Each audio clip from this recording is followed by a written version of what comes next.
At Metro by T-Mobile, we're giving you more. Right now, new and existing customers can get a free Samsung Galaxy tablet. Enjoy high-speed data on your tablet for just $15 a month when you add to an existing line. That's how Metro gives you more. More streaming and more connecting to the ones you love. With a free Samsung Galaxy tablet. Only at Metro. With rebate after 3 months of service, plus tax limited time offer in-store only. Not available in Connecticut, Rhode Island, Miami-Dade. See store for details. What's better than Outback's limited time features? Enjoying them with your mates, obviously. There's bloomin' fried shrimp for Jessica. That is, like, so crispy.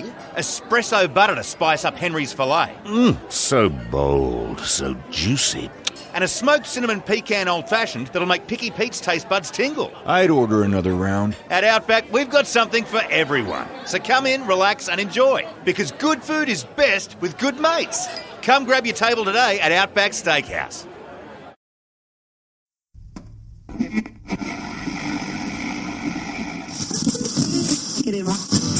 You're listening to the N.W.A, the Nubian Wrestling Advocates. You are now about to witness the strength of street knowledge.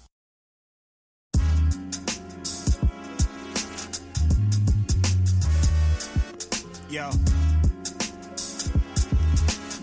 it's Righteous Reg. It's a case for the safe, keep a space for the Nubians. Unfiltered, off-kilter, the professor, the godfather.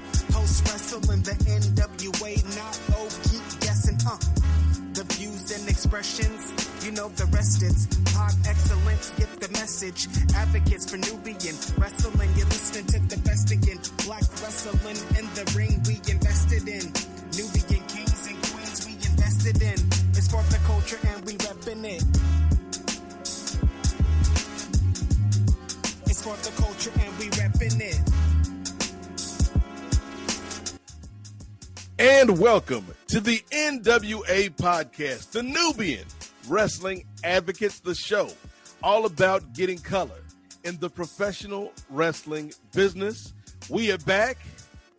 I want to give a shout out to everybody that inquired about the whereabouts of the show. We took a month hiatus, a sabbatical, if you will, and we'll get to that in just a second. But we're glad to be back here on the Post Wrestling Network. I am the Godfather, Nate Milton, and I am joined, as always, each and every month by two gentlemen who are not just my brothers, but they got a lot of thoughts about the world of professional wrestling. So let me flip the script a little bit this week. Let me hit y'all with the remix, because normally I introduce this first brother last, but I got a special person to save for last this month. So let me introduce the man that gives you all the news that's fit to read here on Post Wrestling. He is the youngest in charge, one of the hardest working brothers in the game. Y'all give it up for my nephew, Andrew Thompson. Andrew, what's good, brother? Uncle Nate, what's going on, boss, man? How you feeling? It's glad to be back. Glad to be back. Glad to hear from you. I'm glad that we can reconvene on the mics, man, because we have a lot to talk about. Of course, if you're listening to this and you've read the show description, you know some of the topics we're going to get into, but there's so much to talk about in the wrestling world, and we couldn't let the moment go by, Andrew. We couldn't let the moment pass without bringing in the man that's going to school us, the man that's going to drop some knowledge on all of us, ladies and gentlemen. This is a man that was just recovering from surgery, and he was ready to go for a show. That's how dedicated this brother is to the job. This is a man who, if y'all seen his Twitter, was in the hospital for brain surgery. And brain surgery was like, you going to put me over this time, Chief?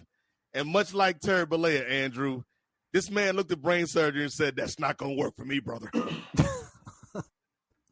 So y'all give it up. He is back. We are glad that he is back. For the angry intellectual, for the king of Los Angeles, our friend and our brother, the Professor, Kris Ealy, a.k.a.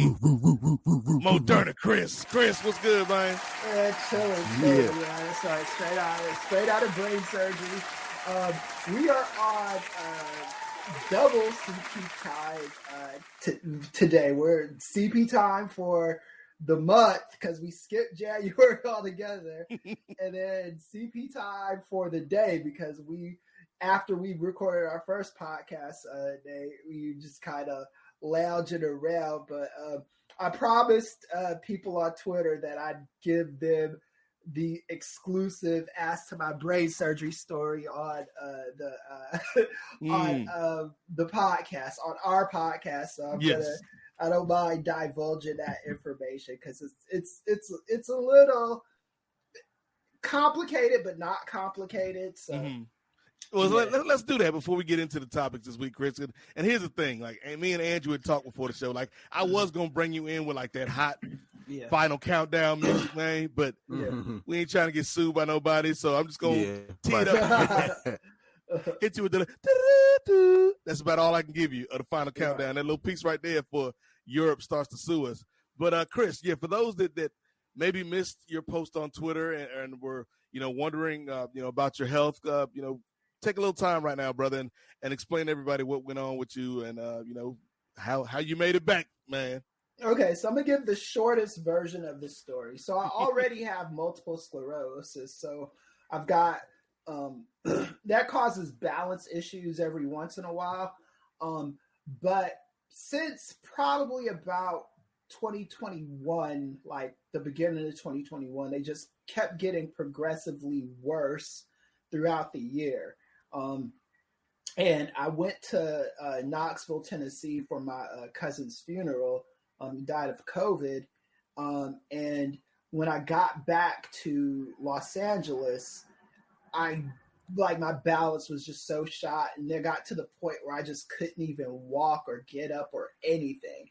So I was finally like, this just doesn't make sense. Cause I know MS is a disease that gets progressively worse, but my medication's always been failing, been doing good by me. And I started this new medication. So I thought it was kind of failing my body. So, when I went to I was doing a new show that day with Jermon and Christopher Epps. And I didn't even show up for it because I had to go to the ER. They originally sent me home, and then I had to go back because I didn't feel any better. And then they ran an MRI on me and found out that my balance issues had nothing to do with with having multiple sclerosis. It had everything to do with me having a brain clot in my head, a blood clot in my head, and they had to get rid of that blood. So they told me on a Friday that I needed brain surgery, and by Saturday they were doing brain surgery on me. So this part is where it kind of gets a little crazy. They told me I was dying after I got the surgery. I was slowly just losing my faculties. And it wasn't going to be this year probably, but if it went on for another year or so, I couldn't go on like that. So they needed to so the brain surgery was emergency brain surgery, but it wasn't like brain surgery where they had to cut open my cranium or anything like that. They just needed to kind of go there and drain out that clot. And then a few days after they did that, I got out the hospital, and my balance was still a little bit wonky, but over the course of the week, it just got progressively better. And I'm doing things. I was using a walker, and then I graduated to a cane, and I'm not even really using the cane that much anymore. So I'm doing a lot better. I'm doing cryotherapy twice a week, yoga twice a week, physical trainer 3 times a week. I'm just kind of doing everything to stay as healthy as I can.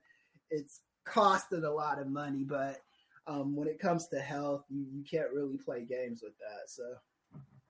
Well, no, we good. We're glad that you're on the road to recovery, Kris. I know there was a lot of people in the audience that was definitely worried for you, and I know a lot of them was probably praying for you and sending you positive vibes. So we glad you're back. I told you, Andrew, Kris on his Matt Hardy, man. He said, "I will not die. You ain't gonna get rid of me that easy." Nah, Kris a soldier, man. No seriousness though, Kris. I know we always, having a good time and stuff like that, joking around with one another, in the group chat and, on the podcast and stuff. And I'm like to hear, what you've been through over the past, month or so, man, and then hear that you making it through and you bouncing back and you getting better. That's beautiful to hear. That's a blessing, man. Like, I think we all not necessarily take life for granted, but like you just in it, the thick of it so much, so it's just like just another day type thing. But now I'm glad that you still here, man. I'm glad that you making it through. I'm glad the brain surgery was a success, man, and I'm glad that you pushing forward, man. It's a glad to have you around, my brother. Always, man. Yeah, that's all love. Yeah, thank you, man. I appreciate it. And it's all love for me also, and it is scary hearing that you need brain surgery, and then they give it to you the very next. It wasn't even 24 hours. They told me at 6 p.m.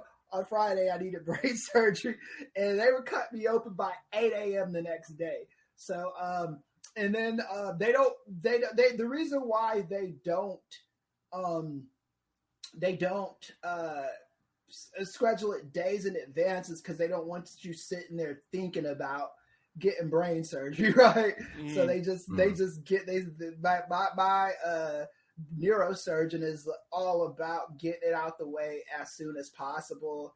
Being in the ICU for 2 days, seeing all the COVID patients and all that stuff. It was really surreal, man. So I'm glad to be out of there. I'm glad that we still have a show, and I did want to do a show right after we got out. Yeah, I told y'all like this man. Yeah, had surgery the very next day. Andrew, he texted me on Facebook or messaged me on Facebook.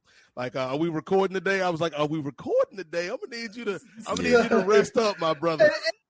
And then here's the thing too, though, man. They like that was the only window I could have done anything, because the next day, for like 7 days straight, I was on all kinds of drugs and stuff that I didn't even know how to pronounce. They gave me, and I needed it because I had a lot of pain after the brain surgery. So that probably wouldn't have been the wisest thing. That's saying for anybody that think we exaggerate right now, I'm talking about Kris was like literally in the chat the next day saying, "Hey, we're recording today. Let's do something." This man's fortitude is unreal. This man was literally got a brain surgery and was open to doing the show. So that's why we took a 1 month hiatus, just to give Kris a little bit of time to step back and let everybody enjoy the first month of the new year before we before we got back to talking about all the good graphs that's going on, or bad graphs that's going on. We talk about it all. I guess we should get in the thick of things, right? So definitely we wanted to take a moment to let people know what was going on with Kris, and like Andrew said, we're definitely glad the brother is back, not just for the show, but more importantly than that, as our brother and as our friend. So you a strong dude, Kris, and we're glad you part of this.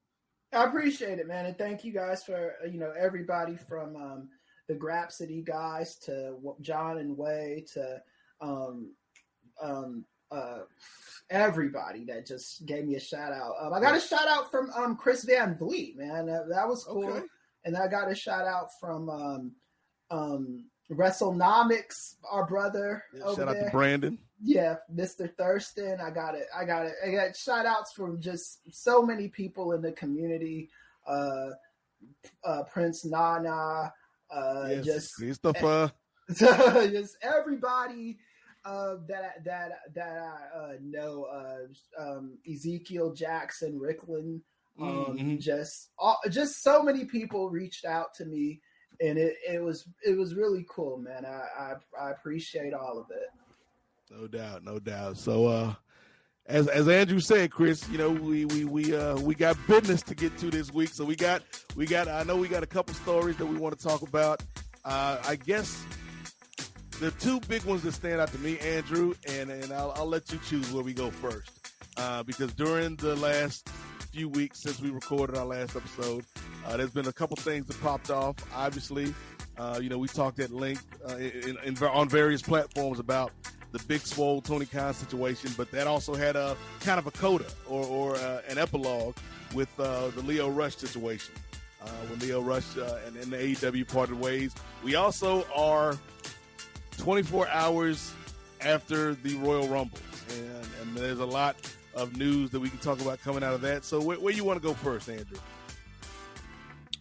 You know what? I think we should lean into the Lio Rush, Tony Khan, AEW related situation. I think that's somewhat still fresh because I mean Lio's contract doesn't expire until February 14th, I believe he wrote on Twitter.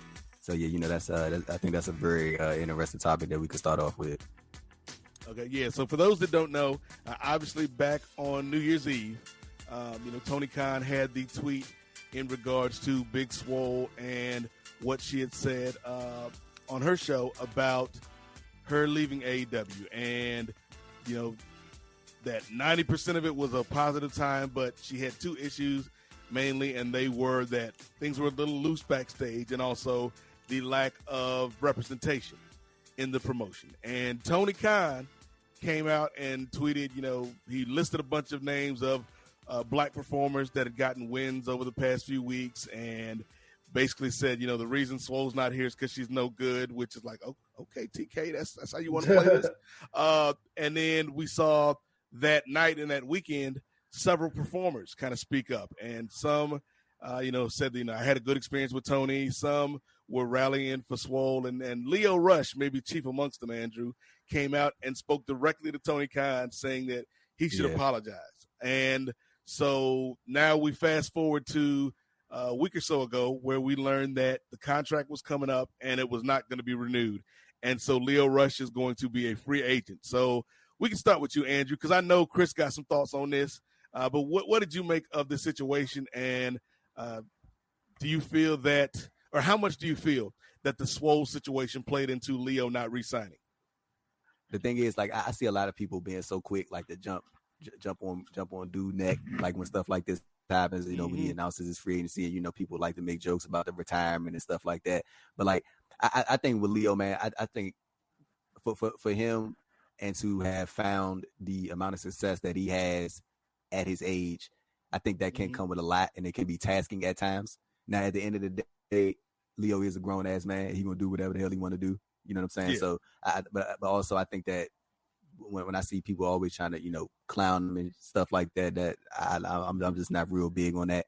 And when as far as like what he does next, I mean, it seems like he's getting booked for a lot of shows. He's on the AEW show. He got booked for the next term in the show, which I'm sure we'll get into and have a conversation about that later on.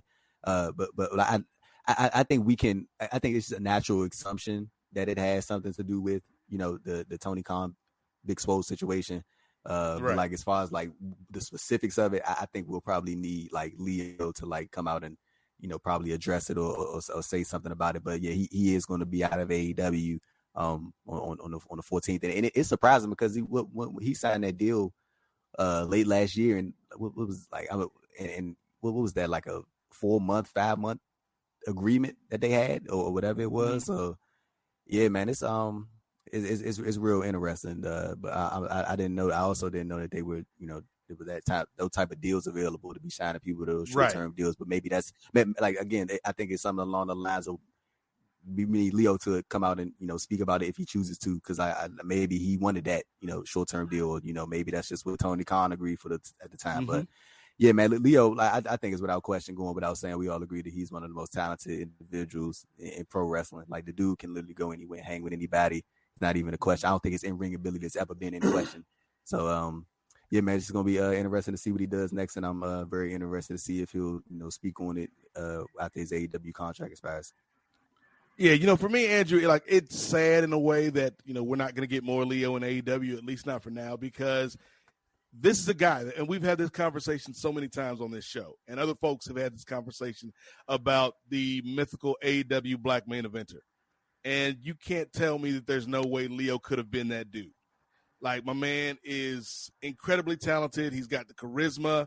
I'm thinking in particular of that Dynamite that took place in my backyard in Norfolk, where he had that tag match. And we just got to see Lio just go out there and do some crazy stuff. And it's like, yeah, like this dude should be, put in a position that is elevated because he's that damn good.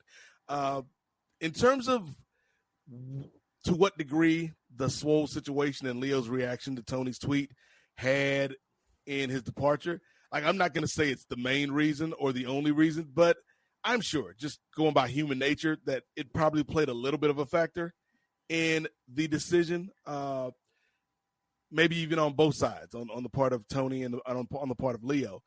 The other thing I would say, Andrew, because you do bring up that's kind of the go-to knee-jerk reaction from a segment of the wrestling fans whenever something like this comes up with Lio, is like, oh, he's a quitter. There he goes, doing it again. See, I told you, you can't rely on this dude. Quote unquote backstage issues, attitude backstage problems. issues. He's difficult to work with, and it's like, no, man. Like, Lio is a dude that is so talented, and you mentioned Andrew, he's still pretty young. But between the wrestling and between, the music, like, let's not forget, like, this is a dude that loves to do music. Like, this is a man that I could see would be in favor of, let me do short-term deals with a bunch of different places than to tie myself down to a 2-year deal with one place. Because my aspirations, the music, the wrestling, spending time with my family, like, I've got a lot of plates in the air, and one home base, so to speak, is not sufficient to keep all those plates up. And so, yeah, it sucks that we're not going to see Lio in AEW for the foreseeable future. But this is, man, any company who is thinking right, Kris, would want to sign this dude, because my man is just that talented. And so you can say he's a problem or he quit or whatever. But nah, man, like, if Lio is available, I'm signing him if I'm in charge of a promotion. But I know, Kris, because we've talked off air, you got maybe some thoughts that might be a little different than what me and nephew Andrew was talking about. So why don't you take the floor and let us know your thoughts on the Lio situation? So my thoughts are not that different from you. It's just that this is a layered discussion, right? And I'm glad, actually, in hindsight, that we had a month to let this story kind of breathe and look at all the different dynamics to this story, right? Because everybody is wrong on some level except for Big Swole in this situation. Tony Khan was wrong because he jumped the gun on the Big Swole comment. When you go back and listen to the podcast, which John of Arc was a caller on that episode, really enough. John Arc is everywhere. Yeah, that dude is everywhere, man. He's got to get some kind of special I listen to every podcast on the planet award. But so you listen to Swole on that episode. What she is very, very nice, but she does talk about the diversity issues that may exist in AEW. She doesn't even say it definitively, really. She just kind of talks about it. And we can all say it's true because we've seen it with our own eyes. We've always wondered, like, why is this person or that person not getting the TV time they should deserve? But I'm not going to pretend like Big Swole was the greatest wrestling talent on the planet. I thought she was serviceable. I thought if she was nurtured in the way that Britt Baker was nurtured, she could have been something big. But for whatever reason, they didn't see that in her. They see it in Britt Baker, and they see it in Jade. It just is what it is. So that was kind of wrong. Lio Rush, we have been the biggest Lio Rush defenders probably of any other podcast on the planet. We were defending Lio Rush when it wasn't cool to defend Lio Rush. We were, I understand him completely about the carrying the bags bullshit. That didn't make any sense to me. But in this situation, he does have to eat a little crow and take a little blame. And I'll tell you why. Okay. Nate, I met you. I was we didn't become Facebook friends with each other until 2011, but we were interacting from 08, 09. I was like 28, 29 when I first met you. I like Lio Rush a lot because I think part of it is because so much of my young personality I see in him. That's not 100% a good thing because when I was younger, I used to do things that just weren't appropriate in business settings, right? Mm-hmm. So I've got this thing up from my friend Joanna Zambas, who I got this article from my postgraduate program. I'm not going to read the whole article, but it's the do's and don'ts of employment. So there's 25 of these do's and don'ts. Mm-hmm. Number 15 on the list. Number 1 on the don'ts part, but number 15 on the overall list is correcting your boss in front of others. And I'm just going to read this. Everyone hates being corrected in front of an audience. Imagine that your boss and you are trying to deliver an important information in the weekly meeting, with an employee comes along and corrects you in front of everyone. Cringe alert. It's a serious mistake that really needs to be addressed. Mention it after the rest of the team have left the room. Twitter is as public of a forum as you can get. If you got a problem with Tony Khan, and the thing is, you don't know how other wrestlers are going to react to that. Mm-hmm. Because as soon as that tweet came out, Powerhouse Hobbs and a variety of other African-American talent came out and defended Tony Khan. You know, they were talking about, he was there for me when my mom died and all this other stuff. This is, you don't, and I know because I've done this before. I've addressed private stuff that I should have said to my bosses publicly. I didn't get out of that stage. Like I said, I met Nate when I was 28, 29. I didn't get out of that stage until I was about 31, 32.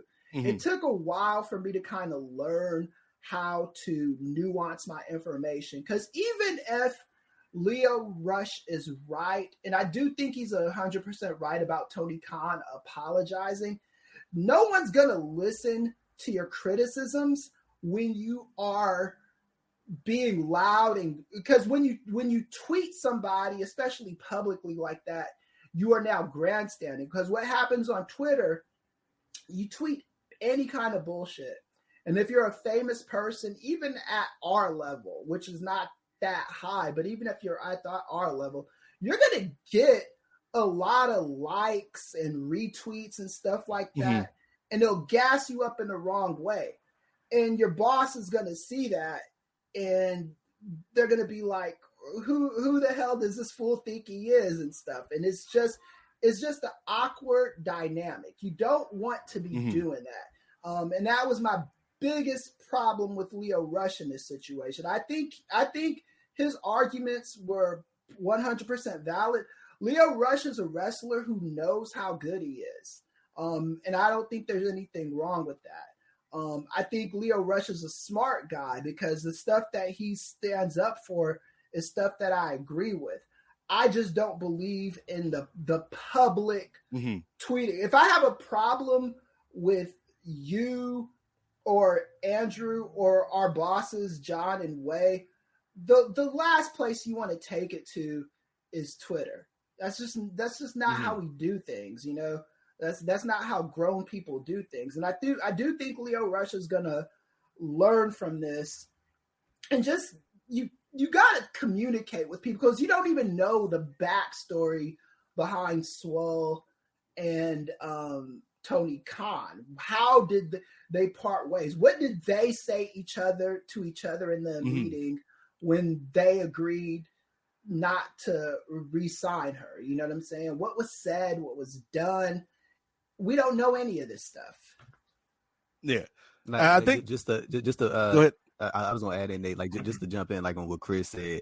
Like I think if we're gonna apply that to Lio, then I think we should also at the same time. And I'm not saying you did, but you didn't. But I think we should also apply that same level of awareness to Tony Khan as well, just because of the impact mm-hmm. that his tweet has had. Like, I don't know if you've seen some of the stuff that's being tweeted at this people making fun of her kids and sending her death threats and calling her all types of N-words.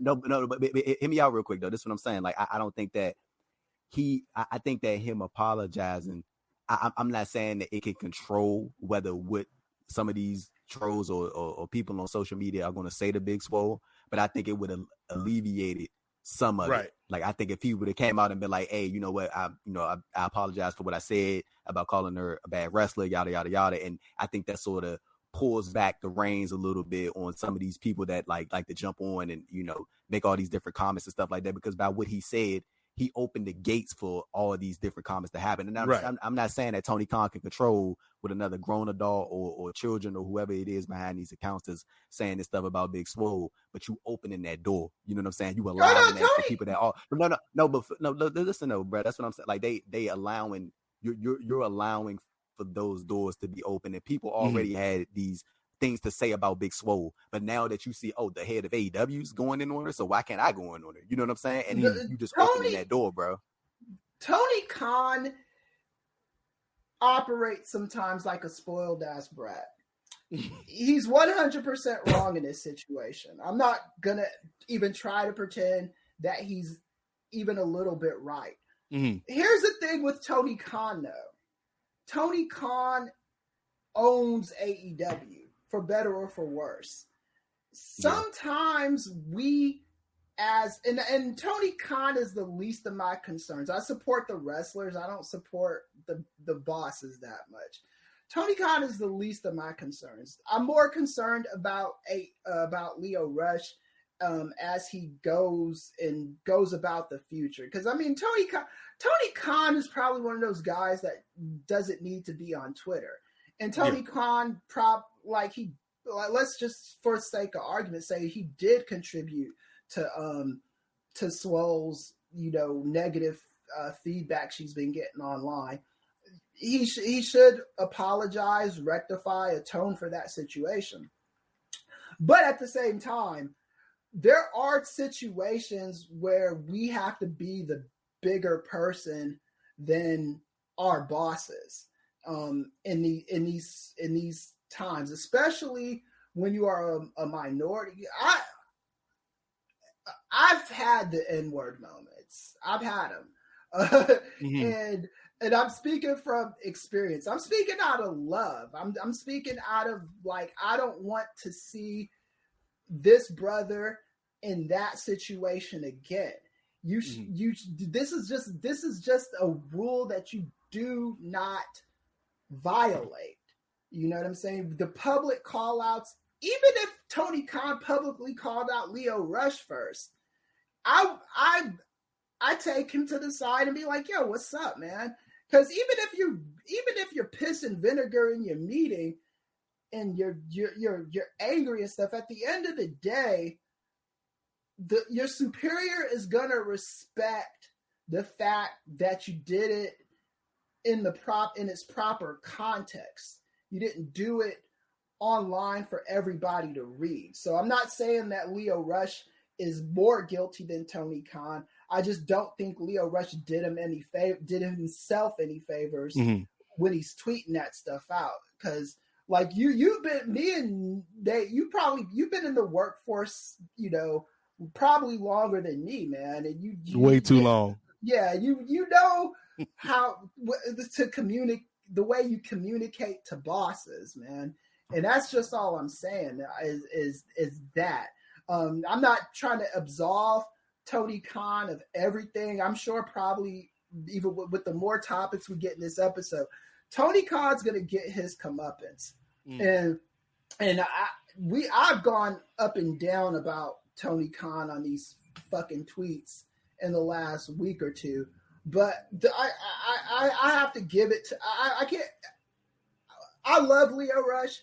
I want him to be world champion. I think it's a travesty that he's doing all these indie dates. Lio Rush needs to be on the main stage. He doesn't need to be wrestling for these indie dates. He's too good for that right now. He needs to do that by choice, but he needs to be in AEW or WWE showing off his gift to the world. That's my opinion.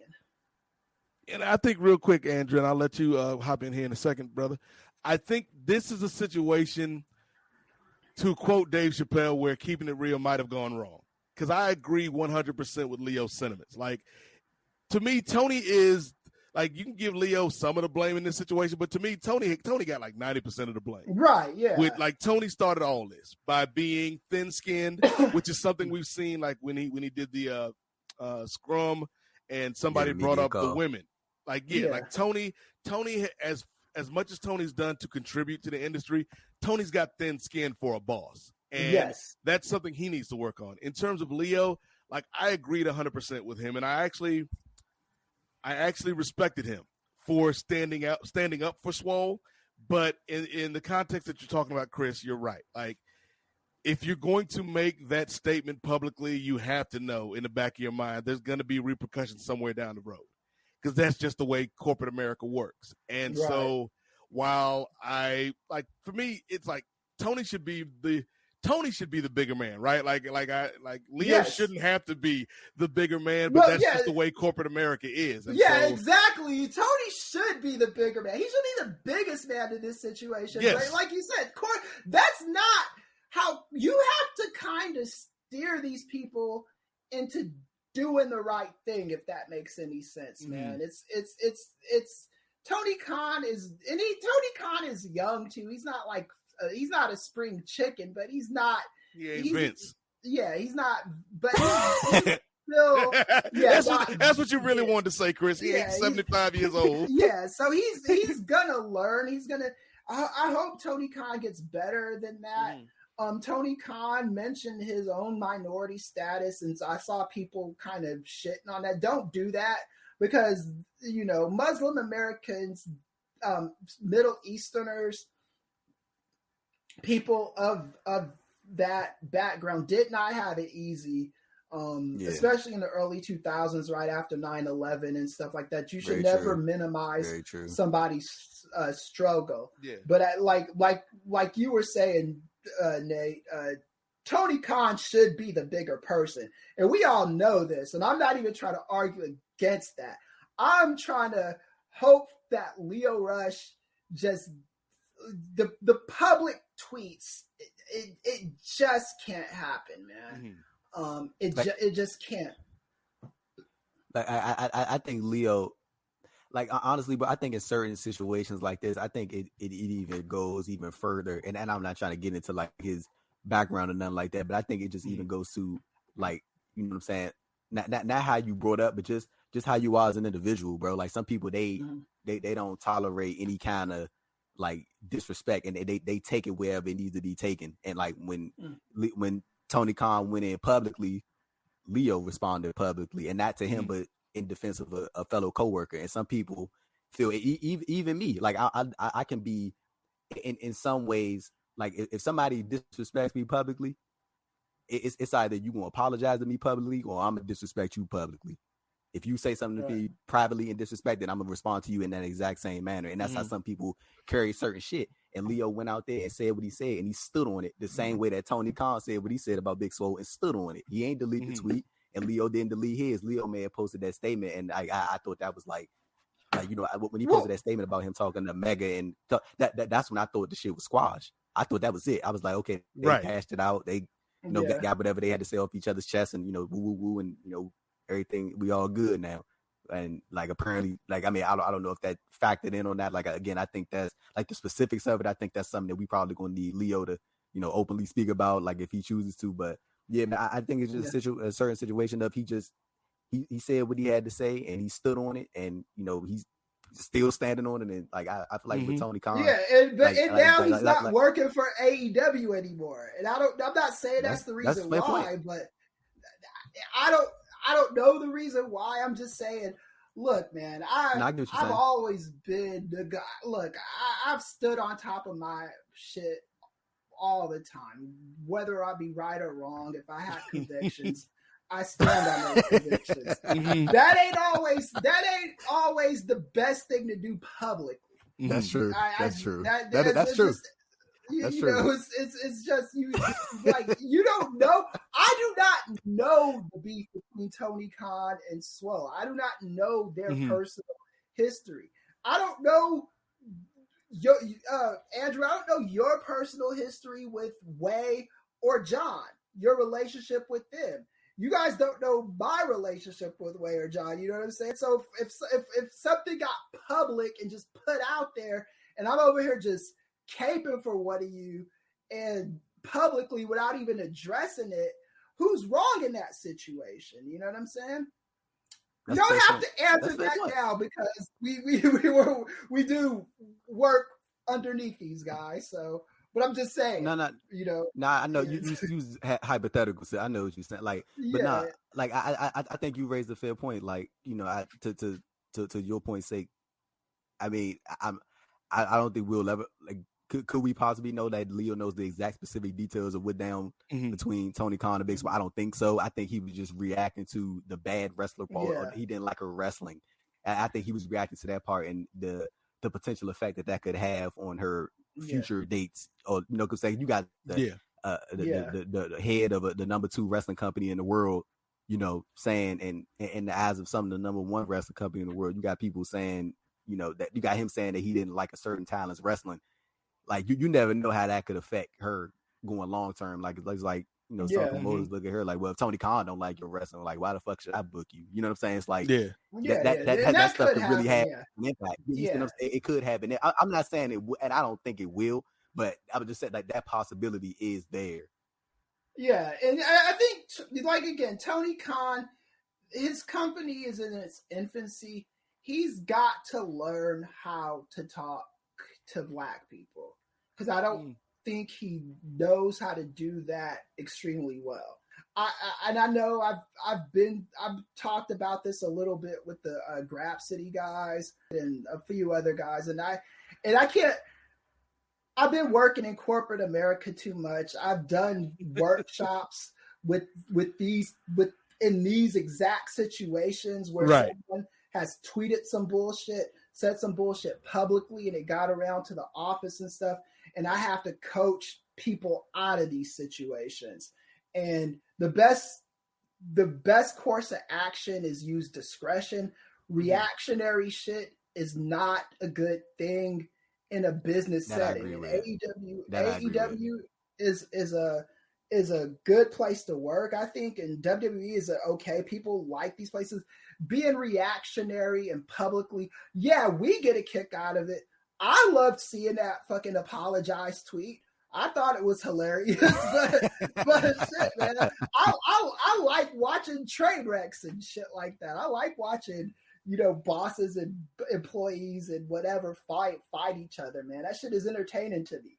But it's not about me. It's about you and how you're going to persist forth in the wrestling industry. What do you want your reputation to be? Do you want to be someone that stands on your word? Do you want to be somebody that people can't wait to book? Do you want to not be working in the United States in the best situation you could be in? Or do you want to hope that the indies stay as robust as they are now? Or do you want the job security of being with a company that you know is going to be around for a minute, you know? Right. Well, and the other thing is, and it shouldn't have to be this way, Andrew, but the amount of leeway that folks that look like us in this business is given is real short in comparison to their counterparts. You know what I mean? And so I would hate it if something like this was the reason why a major company wouldn't give Lio a look in the future, because we know the man has talent. Like, that's indisputable. Yeah. But this could be the excuse somebody needs. And it's like, you know, unfortunately, if you look like Lio Rush, you're not going to get a chance to terrorize people and poop in their bags like certain individuals and get chance after chance after chance after chance. I'm afraid of people gassing Lio Rush up and telling him the wrong thing in this situation. That's my biggest fear, is I've already seen certain Forbes magazine articles and things, people of that nature, telling this guy, Lio, you're 100% right, and blah blah blah. And it's not true.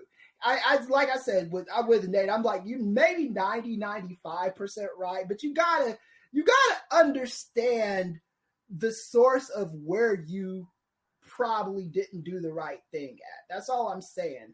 And like Nate said too, I definitely say Tony Khan takes 90% of the blame in this situation, 90-95. but you're in control of that 10%. You are.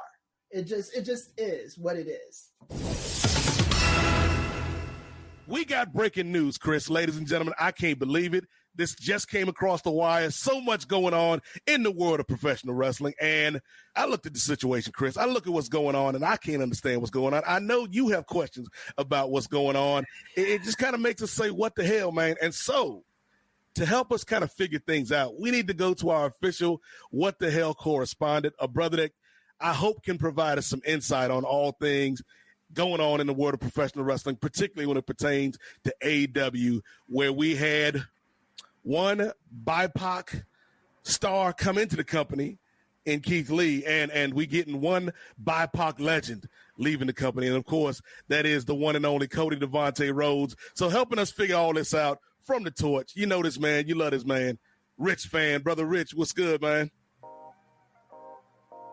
Devante wept. I mean, this is that time. We got to pull one out for a legend. But when one door closes, another window opens. Now we're going to see, in Black History Month, the return of dashing ally Cody Rhodes. Yeah, this story is so crazy, Rich. And again, I'm somebody, when I hear things like this, I'm somebody that tends to wait. Because there's a lot of chatter in this space, that, as you know, Rich. And it's like, I don't believe it until I see it, but this Cody story, man, got some legs to it. So what do you make of the story from, maybe the journalistic perspective? What's your take on this? Is it the right move? What's your opinion on this whole thing, man? Because I don't even know what to think, Rich. I don't know what, maybe it's because I'm so hurt that Devante is leaving us when he brought us to the mountaintop, and he's not going to, come into the promised land with us. But what's your take, man? I think it makes a lot of sense. I talked with Wade, my editor, publisher, boss man, at the Torch a few days ago, about the fact that, frankly, Cody needed more than what he was getting from AEW. The biggest question for him was, once Tony took over booking, if you remember sitting in on those first couple of interviews Cody did, and that's one thing I'm going to miss, because I thought he was very vulnerable during those press conferences and very open to questions in a way that I think a lot of folks haven't been historically in wrestling. And so we're losing that. But for him, once he lost booking and once Tony kind of took care of the shop by himself, that was the thing. Cody always talked about the idea of music and writing your own music. And when he could only write music for himself and maybe for the folks in the Codyverse, as we've lovingly started to put the section where he was in, I think, and as an aside, I think people shouldn't look at it as a negative. I think all of them have their own verses. Like the Kenny verse is all the silliness he was doing with Cyrus, or the Bucks verse is the fact that everyone needs to be read up on everything that happened with the Bullet Club prior to 7 minutes ago, or you won't know what's going on. And so I thought Cody kind of got out of all the EVPs the shortest shrift, because he got put in a position where people looked at him as if he was the sole person that was out of whack, when it really was everyone else, and they all had their issues. And then just honestly, I mentioned this with Wade as well, he's Dusty Rhodes' kid. Yep. If there's anyone who's smart enough to realize if you have a forbidden door, it should go both ways, it's going to be a guy that's the son of a plumber. And so him coming, he's going to make a good bit of more money than he would have. He's going to be that guy that can be the example of, hey, if you come over here with us, we got some fun times for you. And then he also can be the guy that, as Wade so eloquently put, gently send the text, hey, Brother Nate, noticed you haven't been on Dynamite in a few weeks. Just wanted to see how you're doing, see if there's anything I can do for you, and make sure, looks like my chicken's a little raw.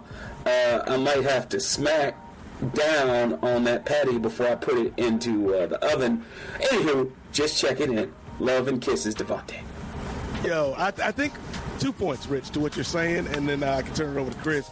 I think, number one, when you look at what Cody did to help create this, not only the climate, but also AEW as a company, his importance, I don't think can be understated. Even though, as you mentioned, Tony's had more control over what's going on the screen, and Cody's kind of in his pocket universe along with some of these other guys. I think Cody's importance can't be understated. And the second thing, and I'll turn this over to Kris. Kris, we all know you're a businessman. You out here dealing this crypto. Cody made a pimp decision in terms of business because Cody's, I don't know if leverage is the word, Kris, but I think Cody realized he was never going to be as coveted a commodity as he is right now, most likely. And so if there's any time to move, maybe now is the time to move when A, as Rich said, maybe he's not the happiest with AEW, and B, he can make a whole lot of paper off of Vince right now. Yeah, man. I've been riding a roller coaster of emotions with Cody going to potentially going back to the WWE and leaving AEW. I just really been trying to wrap my hands around the emotions that I feel over this, because this is definitely something I didn't see coming. Even when he announced on TV that he was a free agent, I still didn't see it coming. I'm always of the school of, until pen is put to paper, it ain't real. And so him leaving AEW doesn't surprise me from that standpoint. In a robust wrestling industry, you're gonna have the two-way traffic. It's not gonna be just everybody going to AEW. Right. Some of the AEW people are gonna need to go to WWE. That's what makes this industry the industry you want to get to. And if WWE's firing everybody and AEW's hiring them, or if everyone's just leaving WWE and AEW's hiring them, it's interesting at first, but it can get old really fast. This does kind of inject the wrestling industry with some life it just hasn't had in a while. The fact that we had a month where The Rock was prominent in the news and Stone Cold Steve Austin is prominent in the news, and Cody Rhodes just stole both of their thunder like that. That's just amazing to me, man. And also it proves that I always say Vince McMahon is not your friend. Tony Khan, I'm not saying he's not friendly with wrestlers, but Tony Khan is running a business, and he's going to run that business the best way he sees fit. To piggyback off the Lio Rush conversation we were having, you're not going to be strong-arming Tony Khan. That's just not happening. No. If Tony Khan feels that his business should be ran a certain way, then guess what? It's going to be ran that way. And so to that point, Rich, I think that it is really interesting because we've got Cody departing, and as I mentioned earlier, we've got people like Keith Lee coming into AEW, and so this, if we want to go the Marvel route, is this phase 2 of AEW that we're now entering, where we had the establishment with the EVPs, and we had a foundation that was laid, and now we're starting to see some of the old guard of AEW depart for various reasons, and we're getting new people on the shows. And is this a good thing in your opinion? I think it is. I think the growth that needed to happen with AEW, Wade always talks about the idea of the next million when it comes to finding viewers and finding fans. And you're not going to get there until you start to make the evolutions that you're talking about. You mentioned phase 2 with Marvel. That's a great design. I was just talking with a coworker before I kicked off my lunch break about the fact that thanks to that Doctor Strange trailer, everyone's talking about the ramifications of what if and the Illuminati and what if Tom Cruise is in this and all this other stuff. Same thing with AEW and WWE. As you grow, you have the ability to pull other people in that heretofore may not have wanted to. And then I want to give a shout out because heretofore is definitely a Doctor Strange quote from Avengers, just because I think heretofore is just such a strange word to use. But with Cody, he needed to go. When you come in, I likened it to like a football team. When you have the when you're the star running back, or actually I use this example for any Eagles fans out there. When Fred X was on the Eagles, and he was the number one receiver, and then T.O. shows up, and Fred's still chirping about he needs to get more touches, he needs to get more targets. T.O.'s on the other side. That you can't do it. That can't happen. And so same thing with Cody. You were the man. You were going over the middle. You were making catches. You were just the man. And then all of a sudden, CM Punk shows up, and then a while Bryan Danielson appears. And then you got Malachi Black, and it's like all of a sudden you went from the guy getting 170 targets a game or a season to 30. Ball can't go to everybody. Money can't go to everybody. And so in a salary cap, it might not be a collectively bargained one, but in terms of Tony's finances, he knows how much he can spend, just like any of us. You're not going to be spending money on, I've been playing Sifu, for instance. I can't spend $60 on Sifu if I don't have my son's shoes. And so he has priorities. Tony has priorities. And he can't spend Bryan Danielson money. Or I joke with Wade, it's like when you have your grandma, and it's like, we got this at home. So at first it was like, you got Cody Rhodes, boom, you got it. Boom, boom, boom, boom, boom. Then all of a sudden, when you say we got Cody Rhodes at home, and you're looking at CM Punk, or you got Danielson, or you got Keith Lee, or you got whoever else pops up, it's like, oh, maybe we need to make a switch.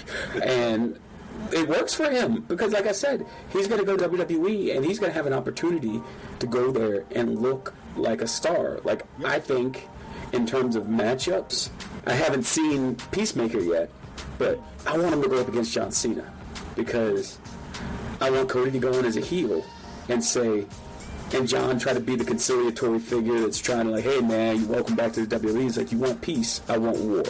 And he slaps him in the face. And John can have that stupid look on his face he does when people slap him in the face. And off we go. I like that so much. And here's the thing, like, going back to Doctor Strange and that trailer, Cody was probably sitting here like, yo, when Punk makes a move, when Daniel makes a move, when Keith Lee makes a move, they're the hero. When I make a move, I'm the enemy. That's how y'all looking at me. And so... Wait a minute, B. I got to take time out real quick, because I'm not going to allow that to slide by. I cannot, during Black History Month, allow a quote from a woman who enslaved a town. And she trying to make it seem like it was just, I just made a oopsie. Like, one dude made a mistake that may have broken the universe to help out a kid try to get in college. So this is like, which one is competing idiocy? But you can't make it seem like I just was trying to get over my dead robot and I had enslaved the whole town. That woman was in tears saying, let me see my daughter. Like, if they had the money, I would have paid to have, like, Cicely Tyson show up and give the real glory tears for that scene, just to hit how hard it was. Because Wanda forgets. And she forgets a lot of stuff, because, she probably said no more M-words before. And just to happen to, the multiverse had to, like, wipe that up. Because I heard what everybody else heard on that promo. And I was like, if he's here, I'm here. I'm in that seat. I got 5 masks on. I'm going to buy out the row, and I'm going to enjoy. But let me shut up. I'm sorry, Nate. I'm sorry. No, you good. I think, again, like, when we're talking about Cody, though, like, and we can kind of wrap up on Cody here, Kris, because I am intrigued by this, man. Like, and there's very little about WWE program that intrigues me. Unfortunately, that's not a criticism of the talent. It's more criticism of the creative. But when you take a Cody Rhodes as currently constructed, and let's assume that they're not going to put him back into makeup and make him Stardust on day one. If you bring this Cody Rhodes out here and put him in this WWE, there's a lot of interesting things you could do if you want to do those interesting things, Kris. So are you excited about Devante bringing the good word to the masses of the WWE universe, brother?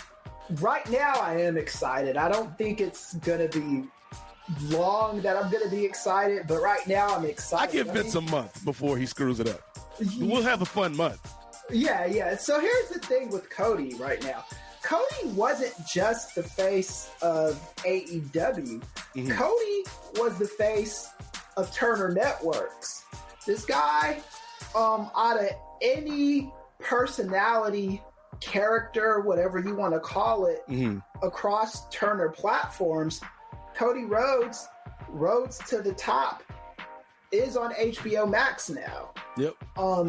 Rhodes to the Top also comes on TBS. The Go Big Show goes back and forth between TBS and TNT and True TV. This guy was a prominent fixture on those Turner networks. I truly believe that when it's all said and done, Cody will be back in AEW.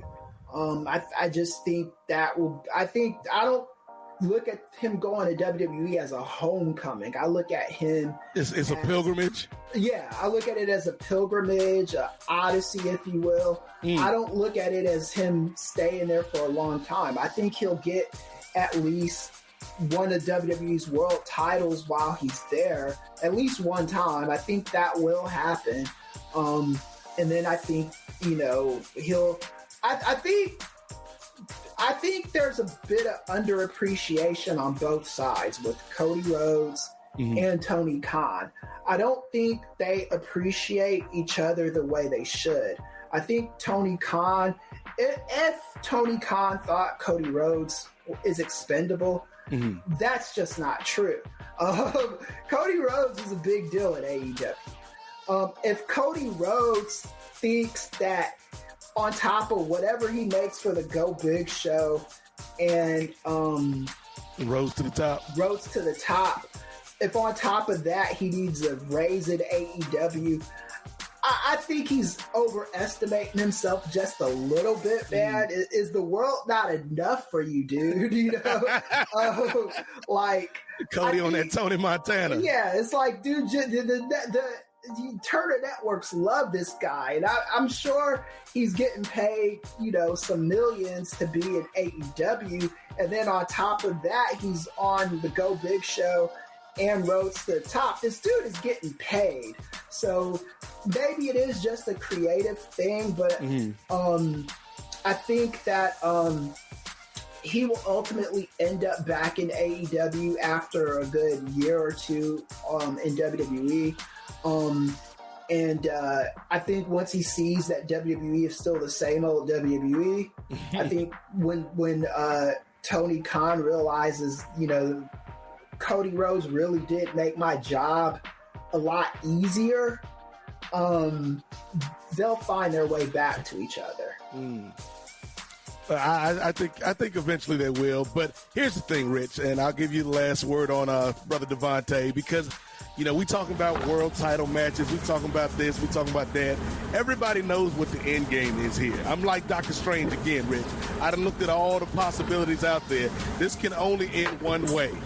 WrestleMania, Cody Rhodes and Brandy versus Triple H and Stephanie. Book it. Get the money. Next year in LA. Can't have a better match. Can't have a better setup.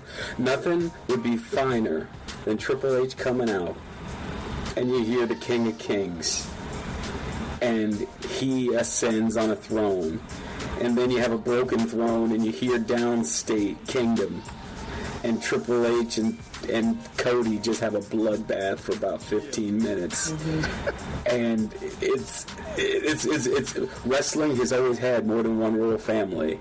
As soon as you hear that in WWE, your brain's gonna break. Right. I personally, and I apologize for any listeners for their mics or my mic peaking in a minute, but I want to hear whoa. You're smoking mirrors. Like I want. If only, like, I fell in love with. I'll be honest. When Cody was in WWE, I was kind of wish-washy on him, especially when they were with Legacy. I actually was always more of a who was it? The other one, not Randy. Ted DiBiase? Ted Jr. I was always a Ted Jr. guy. And then John Cena had that 24 where he was in the back screaming, "Wow! There goes Cody Rhodes!" And I was like, okay. If John Cena is the top guy in the company and he's like singing your theme song because he likes you that much, I'm in. Just like with Big E when he was in FCW and Cena had him on one of those videos when he was setting a powerlifting record. Yeah. And he was like, this guy, he's got it. Like, if Cena sees you, I see you. Because nobody can see him. Right. And I don't want it to... I do think we need to talk about Brandy Rhodes a little bit in this. Because I don't think she gets the credit she deserves for AEW. No, she doesn't. I know that Wade Keller said that she wasn't too liked by people in AEW.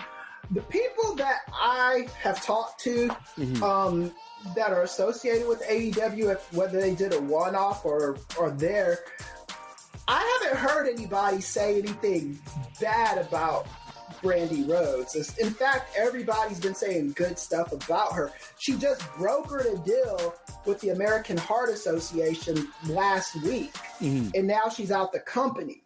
This woman was smart, and she was ahead of the curve on a lot of different things with like Nyla Rose, with Sunny Kiss, with all these different diversity initiatives.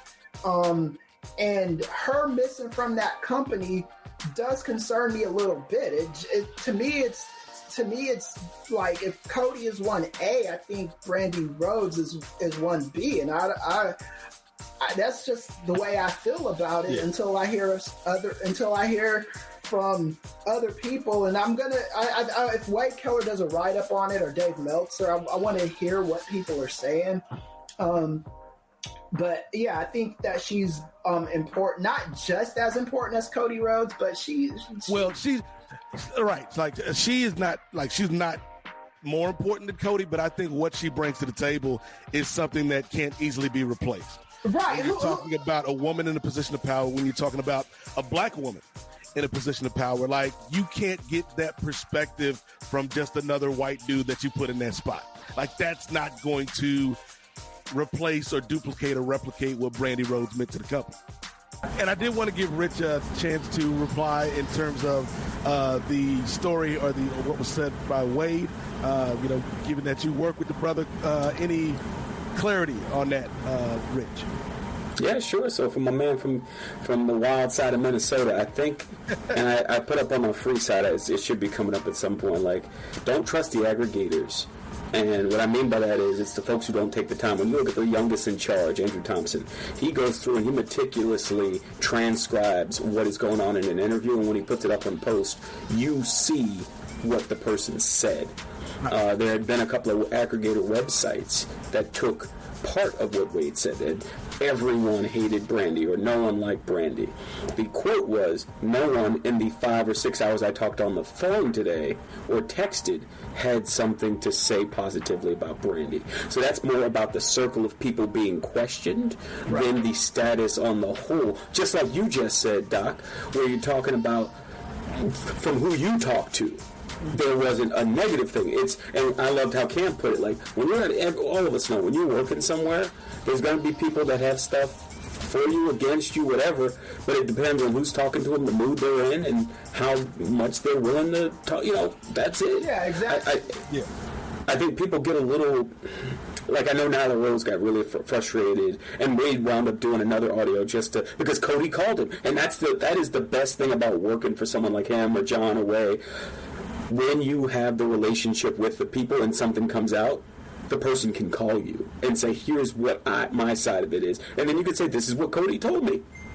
And that's what he did. And Cody got to rebut some of those points. What gets murky is when you're the person who hides behind, a pseudonym or something like that. And then I stand by my story. It's like, I don't know who you are to stand. I know, right? So yes, so true.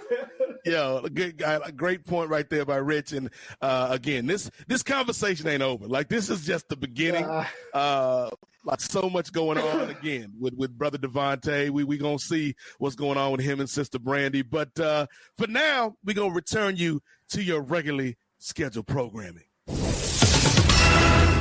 So shout out to Lio Rush, man. Like, hopefully the brother, is going to land on his feet because he is talented, man. And maybe this could be a learning moment for Lio, and maybe even more importantly, Andrew, a learning moment for that man TK. Because here's the thing, I want to like TK, man. Like, I want to like the dude, but he got every couple of months, TK say something, or tweet something, it's like, oh, come on, man, you were so close.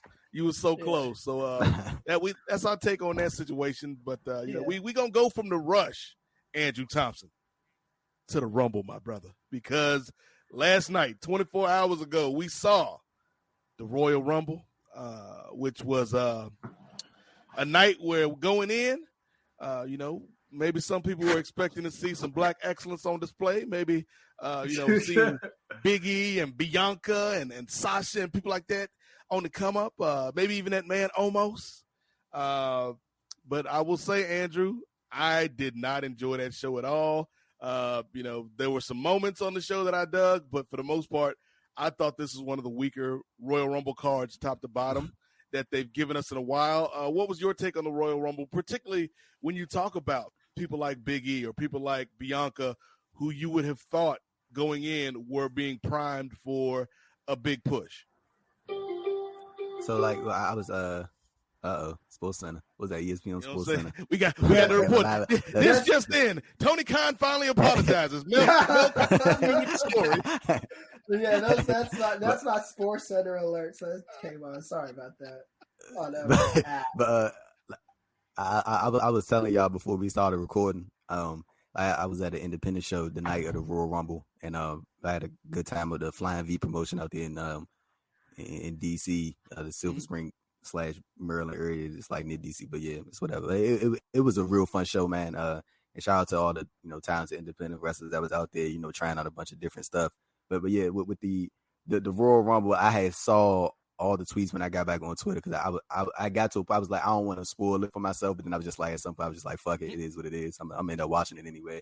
So I saw all the tweets and people was just shitting on it, like the whole show. Like for, I would say probably from what the first couple, like the first round of tweets I saw were like positive, and they were coming from the Seth Rollins Shield interest thing. A lot of people were like really happy with that, and it seemed like a lot of people were somewhat happy with or to a level of degree happy with a portion of the Women's Royal Rumble match. And then it seemed just from that point on, like the show just went to shit. It was just like, and that's just judging from the tweets. And when I finally watched it, it just felt like it didn't feel that, I would say that second portion of the show, or even like right after, somewhat near like probably after the first hour, it sort of fell off like real bad. And it's particularly that men's Rumble match. That was the most anticlimactic Royal Rumble like I've probably ever seen. And the thing is about it, like, you know, we also discussed this previously, you know, before we started recording. It's a thing of like, in previous Royal Rumbles, you always have maybe 2 or 3 people where like it seems like they are very well built going into Rumble matches, and there's like a chance that one of those 3 individuals or one of those 4 individuals might walk away with the Rumble, and it's like they have a certain amount of hype behind them going into say a Rumble match. With this one, it was just like, you know, like here's our roster, you know, here's a few legends as far as from the, you know, the women's side goes, and like this is what we're doing. You know, you guys already know what the Rumble is. Like, we don't need to further build this thing. And when you mentioned Big E, I like, I'm not gonna lie to you, Nate and Kris, I wasn't expecting nothing like from Big E, and not from his standpoint. It's just the fact that it was just clear as day. Like after he lost the title, now even before he lost the title at day one, it was clear as day. Like where he was going. Like even when they had him on the graphic, they slapped Brock Lesnar right in the middle, like where the champion's supposed to be at. And I know certain people are gonna look at that and be like, well, you know, that's not a big deal, bro. The champion is supposed to be in the center of the graphic. The champion is supposed to be on the marquee. That's just what it is. Like anybody that's trying to act like that's not a big thing, it's a big thing. The champion is always supposed to be on the middle of the thing. And even with when you look at you look at Roman. We look at how Roman's presented, and you know his presentation and how they market him. You ain't gonna see Roman taking no, like, Brock Lesnar was literally his graphic literally hid Big E's WWE Championship. It's just like a regular fucking 5-way, like it was just nothing on the line. But with Big E, man, it was like even after he lost the title, it was just clear as day as to where they were going, like with him, and it, like they. No, he's sliding them back into the Andrew, come on now. Come on, young fella. Andrew, you got to let it play out, man. Just let it play out. Yeah, that's the most common phrase, let it play out. But Yeah, man. With Biggie, like I think we've said this on this podcast countless times. Where we had guests, all three of us that talked about it. We all think Biggie can literally be a marquee talent, and he is a marquee talent. And just from seeing the amount of publicity that he was able to bring into WWE from an outside perspective, because I ain't seeing no other wrestlers getting onto the fucking Breakfast Club and all that different shit, and all these like boxing fights that he was attending and introducing boxers and making all these different mainstream media appearances and stuff like that. I think Biggie did them a real service on the outside of the ring perspective, but they didn't return the favor in terms of the on-screen perspective. Like, he lost hella matches. Dude, like, I'm not gonna say he looked like no chump against Roman Reigns in Survivor Series, but I think Big E was just like any other challenger that Roman Reigns had. It just seemed like he had no chance going into it. It was just like, oh yeah, here's a showcase, and we'll show him off a little bit, but you all know that Roman's gonna win this match. Let's be fucking real. And that's kind of how it felt throughout Big E's title run. And then after he lost the title, he got pinned by Seth Rollins the next night on Raw. The week after that. So and now we know that Dave said on multiple times on the most recent SmackDown as of the day we're recording this that Big E's back on the show, and they pairing them back up with Kofi, and Woods is on SmackDown as well. So I think we all can pretty much see where that's going. Big E's probably gonna be slided back into the New Day spot, and there's nothing wrong with that. But I mean nothing wrong with that as far as like him being a key piece on television, as far as I'm pretty sure they'll keep being used. But like I think like what they're doing, they sort of treat Kofi and Biggie as like, hey, you guys were here for a really long time, and we appreciate you guys sticking with us and helping us out. So here's your world title run, but like after this, just know that we gave it to you and be happy with that. Okay, don't we're not gonna go here again, but we appreciate y'all, and this is our thank you for your contributions to the company. But now it's time to get back to what we think we should, what we think you should be in this company, and that's all it felt like from the get go. So and just to touch on Bianca, like, man, I really don't get how they look at somebody like Bianca, man, and see what she brings to the table and what she has to offer, and the marketability aspect that she has. It just don't want to put the title on her immediately and just have her like, hey, look, even if we don't got a solid plan as far as like what's next, you are a person. Like, I'm trying to figure out like how they don't like see the value that she adds to this company. Like, she literally enhances most of the matches that and Bianca's only like a 6-year vet, and she's already like a very she in some of these matches that she's in, even with Becky, man, like she can be when she needs to be, like sort of that ring general in a way, and really like she has a. But when you watch some of her matches, man, she has a very, very good understanding of what needs to happen at certain moments. Like, she's very smart for somebody that has only been wrestling for 5 to 6 years. She's hella talented, bro. And that's not even looking at the outside stuff in them. Like, because how some people, like, when they talk about some of these certain situations, they always harken back to outside the ring stuff as far as promotional material and stuff. Like, dude, Bianca could be selling these little fucking braid things to these kids like all over the world, and they probably be eating that shit up like it ain't nothing. You know what I'm saying? Like, so the marketability thing is even a question. So like I'm just very confused as to why I don't know what it is, man. But like I know I just veered all the way off topic from the Royal Rumble, but like circling back to that, the show was it was not enjoyable for the most part. It was just was what it was, and it seems like it's just an indictment of what WWE has been stuck on for the past 5 or 6, 7 years. Like they, Brock Lesnar, that's their guy. They clearly value Brock Lesnar a certain level above most talents, and that's clear as day. And with Ronda Rousey, it's the same thing. Like the Royal Rumble is like the most easiest way to get somebody over. I swear to God, you can literally make somebody's whole career by just having to win the Royal Rumble. You can, if you need a young talent, you can have them win the Royal Rumble, and they are literally fucking over, bro. Look at what, and I think Sheamus won the Royal Rumble in 2012, and the year prior to that, 2011, he had won the WWE title, and Sheamus was real early into his main roster run. That shit solidified Sheamus going forward. And see, the thing is, with it seemed like with black talents, with Big E and Kofi and stuff, it's like once they get that big accolade, it's like, okay, buddy, back to the mid card. And Sheamus had, I'm not gonna say and bluff and act like he been in the world title scene, because he hasn't in a real long time. But it's just a thing of like, it seems like certain people's achievements get valued more than others, and it's like when I see somebody like Big, I'm like, dude, just because he lost the fucking world title don't mean you got to take him out the world title scene.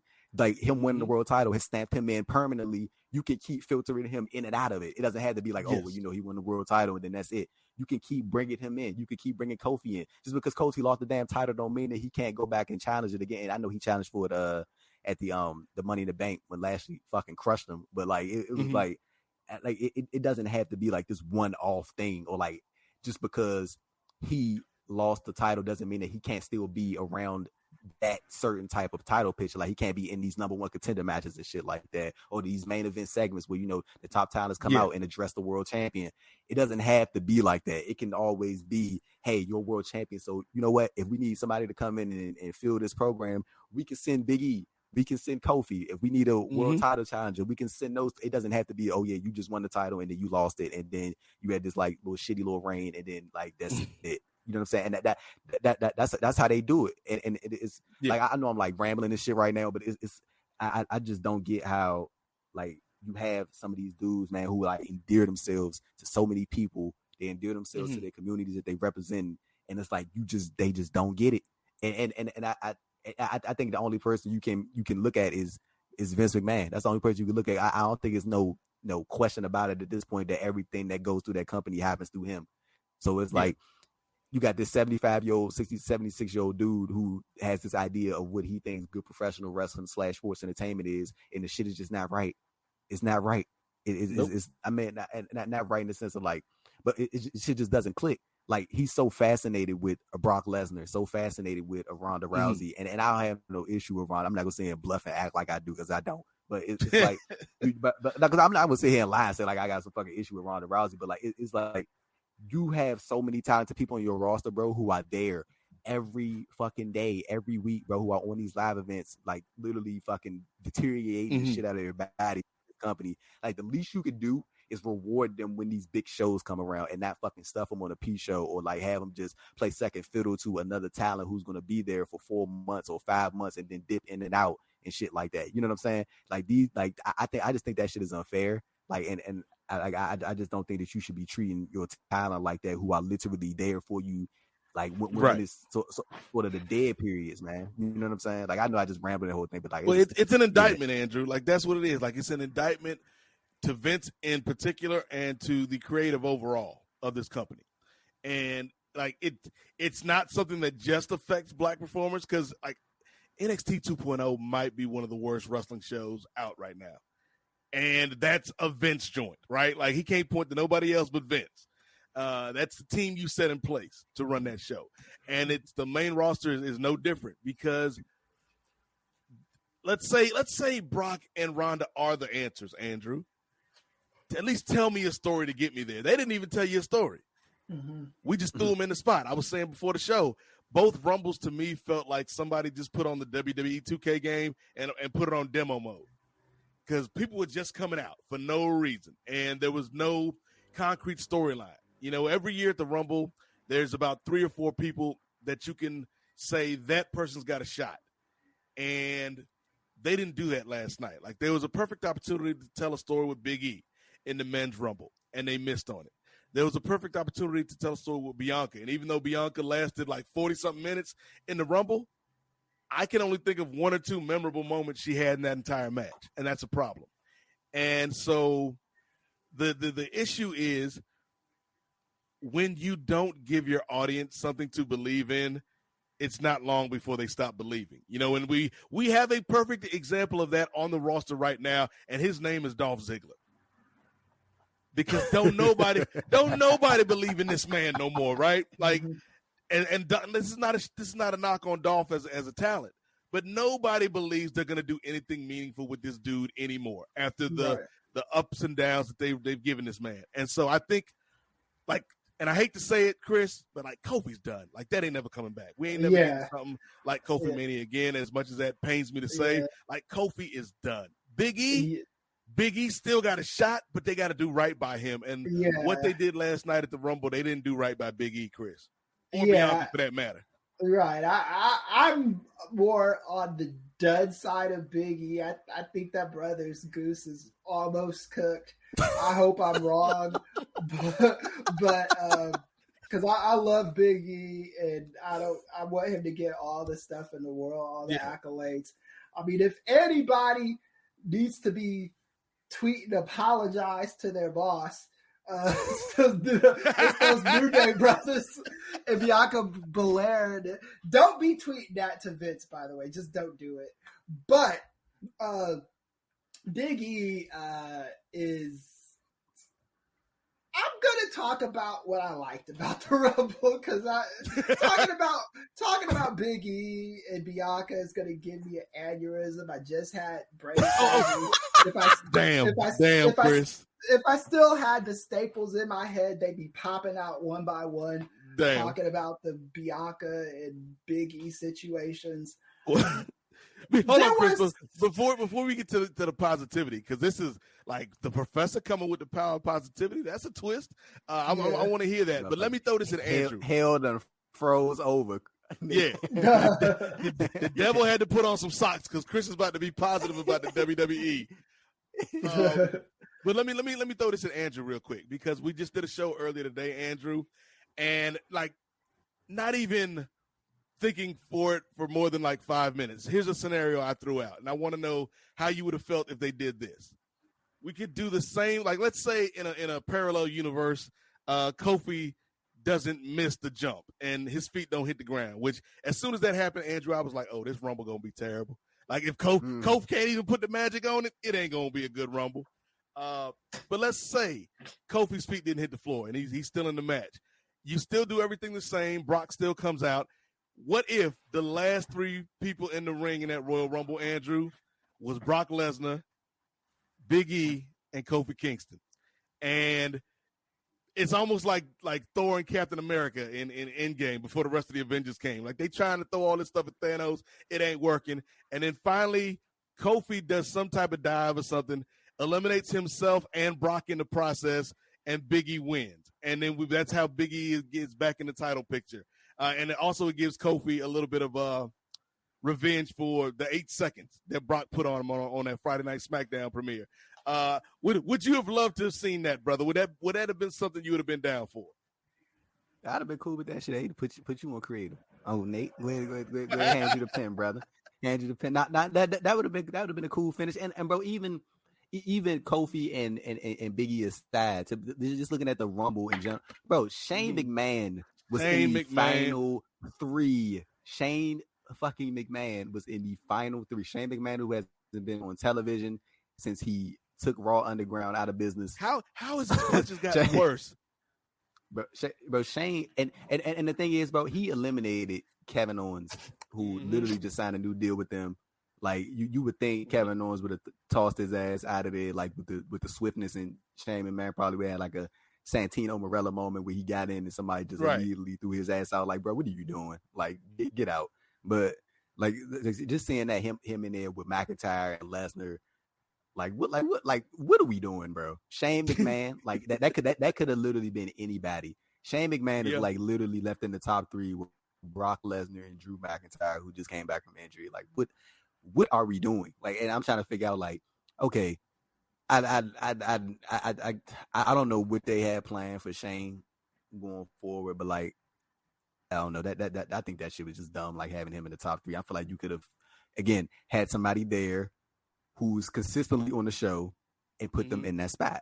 It's that simple. Like I don't get the whole, Montez Ford worked his ass off in that match. Bro, hey, bro, you want to know what? Real quick, I'm so glad you mentioned.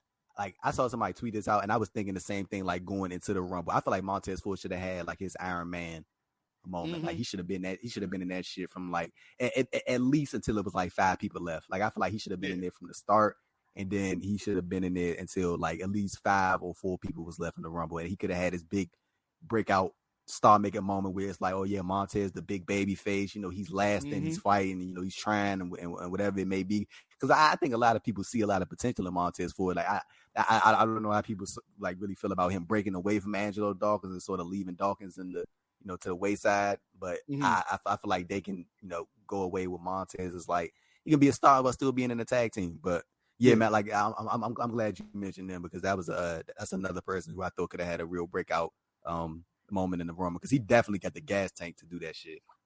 Yeah, but no, we had to make room for Shane McMahon. So it is what it is, brother. Shane O'Mac got them J's on.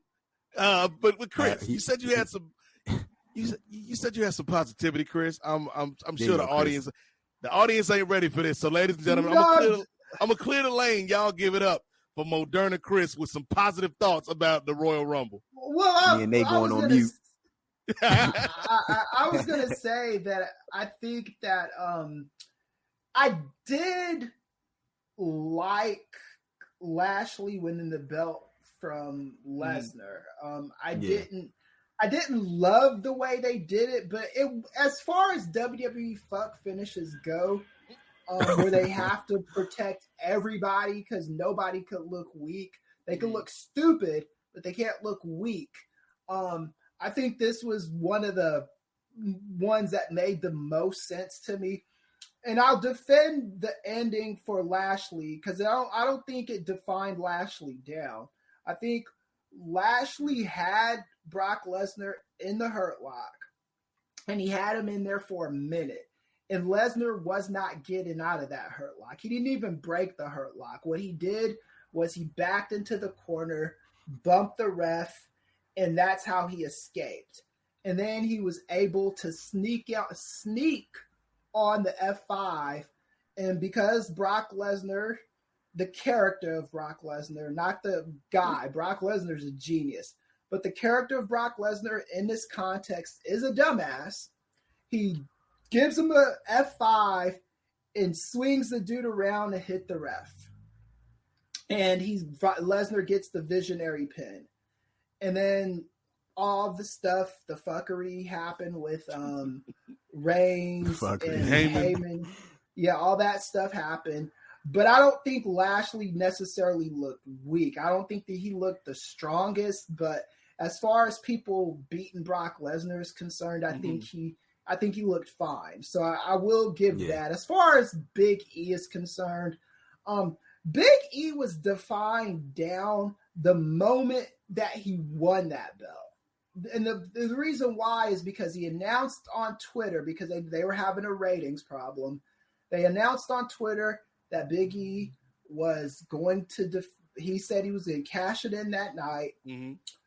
Lashley just got done wrestling two guys that night.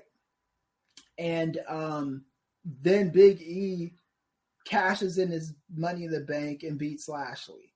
It wasn't fair at all.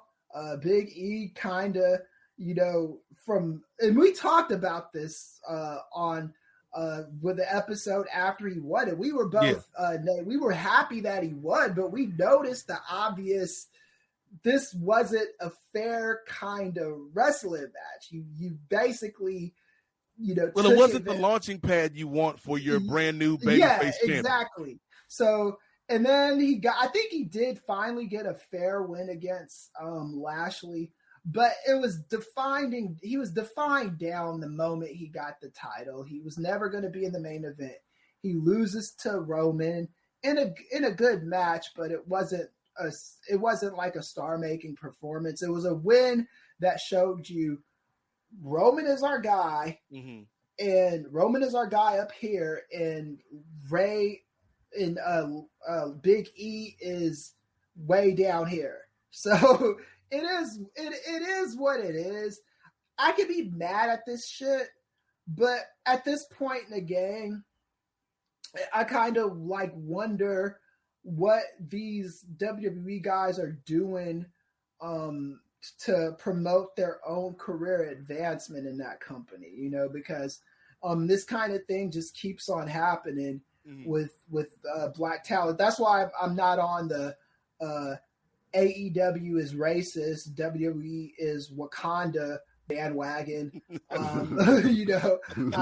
because they continue to do shit like this, right? They continue to showcase the guys that they don't want to push. I mean, like I said, the two biggest black stars in the history of that company, The Rock is way up here at number 2. And then Lashley is a few rungs behind him, but Lashley is still like, as far as what Vince likes and the accolades and stuff, Lashley is number 2, clearly. It's I don't even think Big E or Kofi are even close. I think it's Lashley. And I'm not saying that as a good thing or a bad thing, but Lashley is the guy that Vince obviously sees as someone serious, someone that he can market. Lashley was slapping hands with the fans last night. So they do see something in Lashley that they don't see in Big E. I don't think it's fair. I just think it is. That's pretty much it. And what makes it so bad, because I do think you're right in that point, Kris, where there is something about Lashley that Vince does like. But here's how crazy that is, Andrew. Like, Lashley has that look that Vince is all about. He's got that persona that I think Vince can get behind. But even with all of that working for Bobby Lashley, man's been back for at least 2 years. That first year was trash because we had all the stuff with Sami Zayn and Lashley's sisters, and then they teamed Lashley up with Lio, and Bobby's out here patting on his cheeks every week. Like, it took until MVP and the Hurt Business came around for them to get serious with Lashley. So it's like, if that's what the dude who Vince wants is getting for that first year, how you expect Big E to win? How you expect Kofi to win? How you expect Bianca to win when they're up against that kind of thinking, Andrew?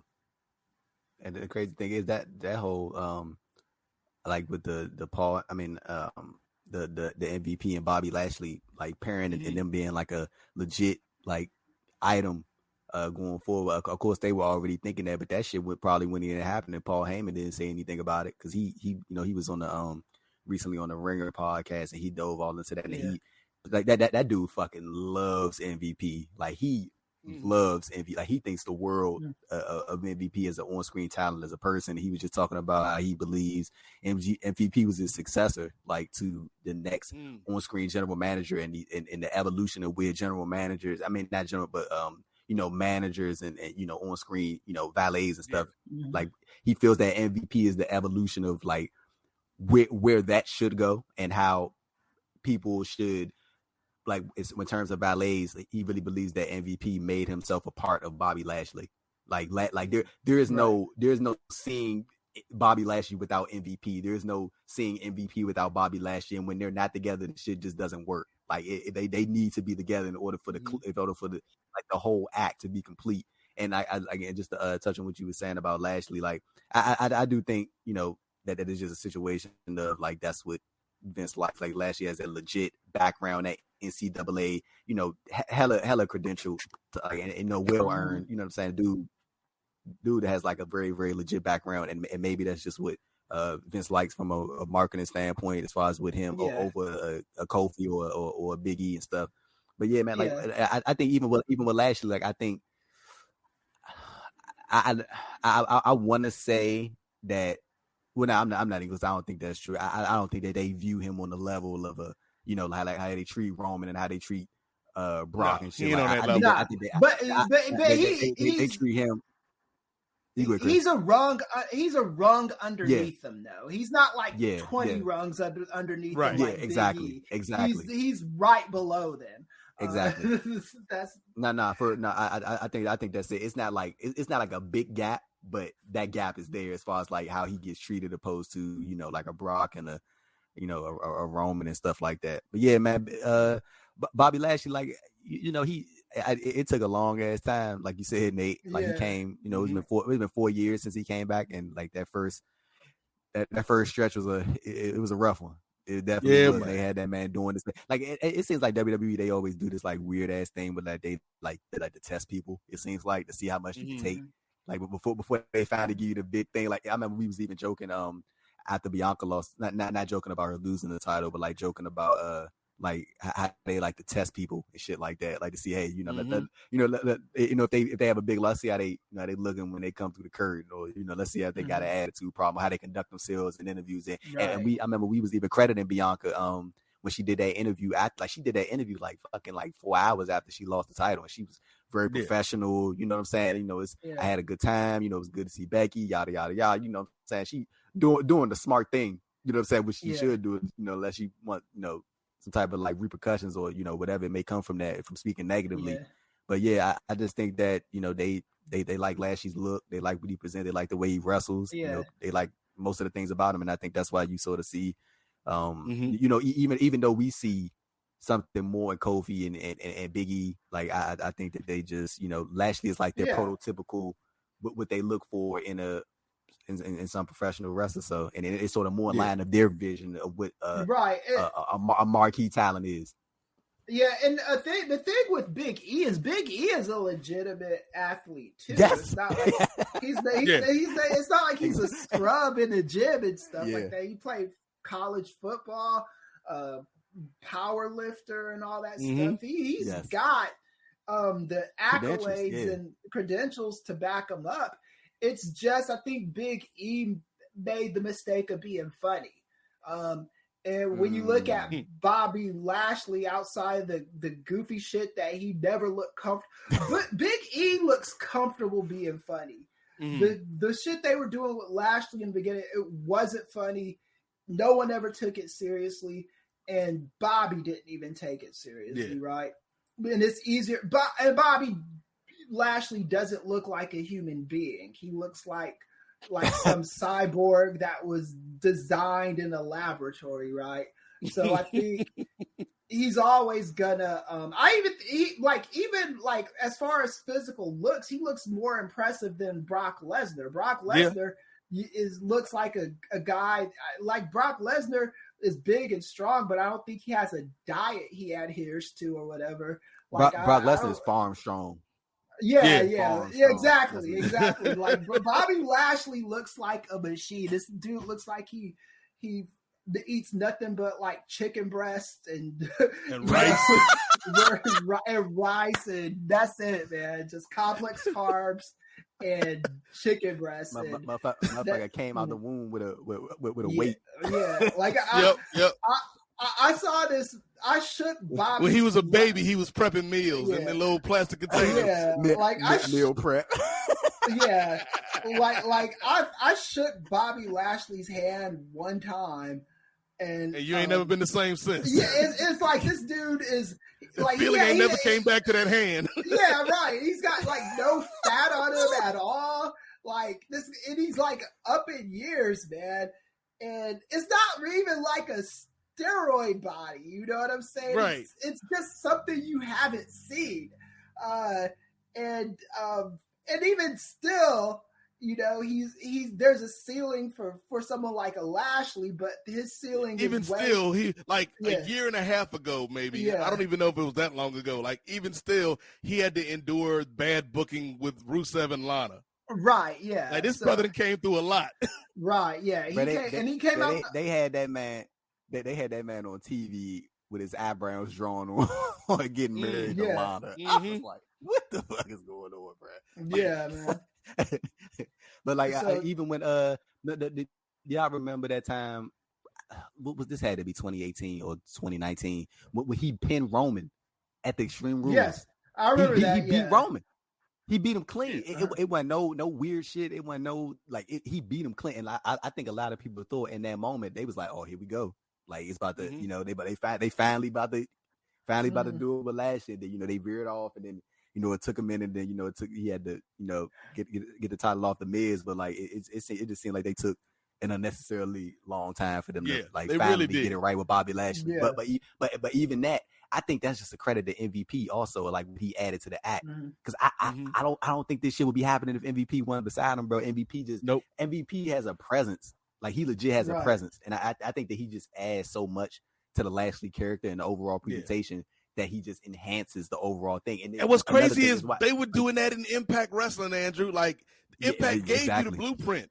They gave you the blueprint, and it took you 2 years to get to it. Hey, Nate, let me ask you this. I know you probably spoke about this on a multitude of different podcasts, but like looking back on it in hindsight, being 2020, what is the reason for them breaking up the Hurt Business? And can you imagine like what they could possibly be doing right now like and how. Matter of fact, you probably could have avoided. And not necessarily saying that it was like a bad thing, like what they did with Roman and Brock at the Royal Rumble, and Roman costing them the title. But like, you could have even had Cedric and Shelton do that shit, like fuck over Brock Lesnar, and then help Lashley, get the title. Like it just help. You know what I'm saying? Like what would be the point of them breaking up the Hurt Business? Like, especially, I still don't get like them breaking up the group. Like it seemed like they had such a good thing going, and they was like a key portion of that shitty Thunderdome period for the most part that they had, and like they really helped carry the load, bro, through that 3-hour Raw. It makes no sense. It makes no sense. And once again, shout out to the good sister Big Swole. She is a prophet, because she was saying that when they was messing with the Hurt Business, like that's a big mistake. And it's like, you could have had this generation's Evolution or Four Horsemen or whatever group you want to compare them to. Like, I'm so happy you didn't say Nation of Domination, bro. I'm tired of people saying that shit. I'm so tired of people saying the next Nation. Like, bro, just because you get together, they the Nation of Domination. Bro, Nate and Kris, I'm telling you, bro. Anytime you see 4 or 5 group of black, and they the next nation, bro. They're not like, no, please, like you know. I'm about to keep it all the way funky, but I'm gonna tell y'all this. I'm gonna tell y'all the real right now. Team Angle was better than Evolution. I don't care what nobody got to say. They had that group could have been legit. That group could have been one of the best wrestling stables, man. And they split them dudes up way too early, and they kept Evolution going, and they split Team Angle up out the year. You give me Team Angle today. Can you imagine Team Angle today in today's landscape? Like, oh my goodness! Shout out to that man Charlie Haas, by the way, who's back now with Impact. He back, man. He back, and that's like a whole different conversation, because we could be talking about like would Shelton Benjamin doing his own thing in this current group of wrestlers in this current. That's like a whole different conversation, but with the Hurt Business, like it's confusing as hell, like why they would break that group up. When you broke them up. You made Cedric and Shelton look like chumps. Then you bring them back together. Then you break them up again. It never made any sense to me. They on main event. It never made any sense, because it was like you had the formula right there, like Bobby Lashley, and he's got this crew with him, and led by MVP as the mouthpiece. Like, it just worked. It was, it was like I was saying, like the new school horseman. And it elevated Shelton and Cedric. Yes. Right. But nah, they didn't want to do that. They didn't want to do that. Yeah, I think that I agree with everything everyone's saying. I just think that Vince McMahon decided what Shelton Benjamin was going to be a long time ago, and just over the last couple of years, Kris decided what Cedric was. You know what I'm saying? Again. You have to be like super exceptional talk to him for WWE if you're black. It just is what it is. Like, even with Bobby Lashley, we talk about the lean years he had where he was doing the bullshit with his sisters and pointing at his ass and all that stuff. But even before his first stint in WWE, Lashley was the chosen one as far as black guys are concerned. They put him in the hair versus hair match.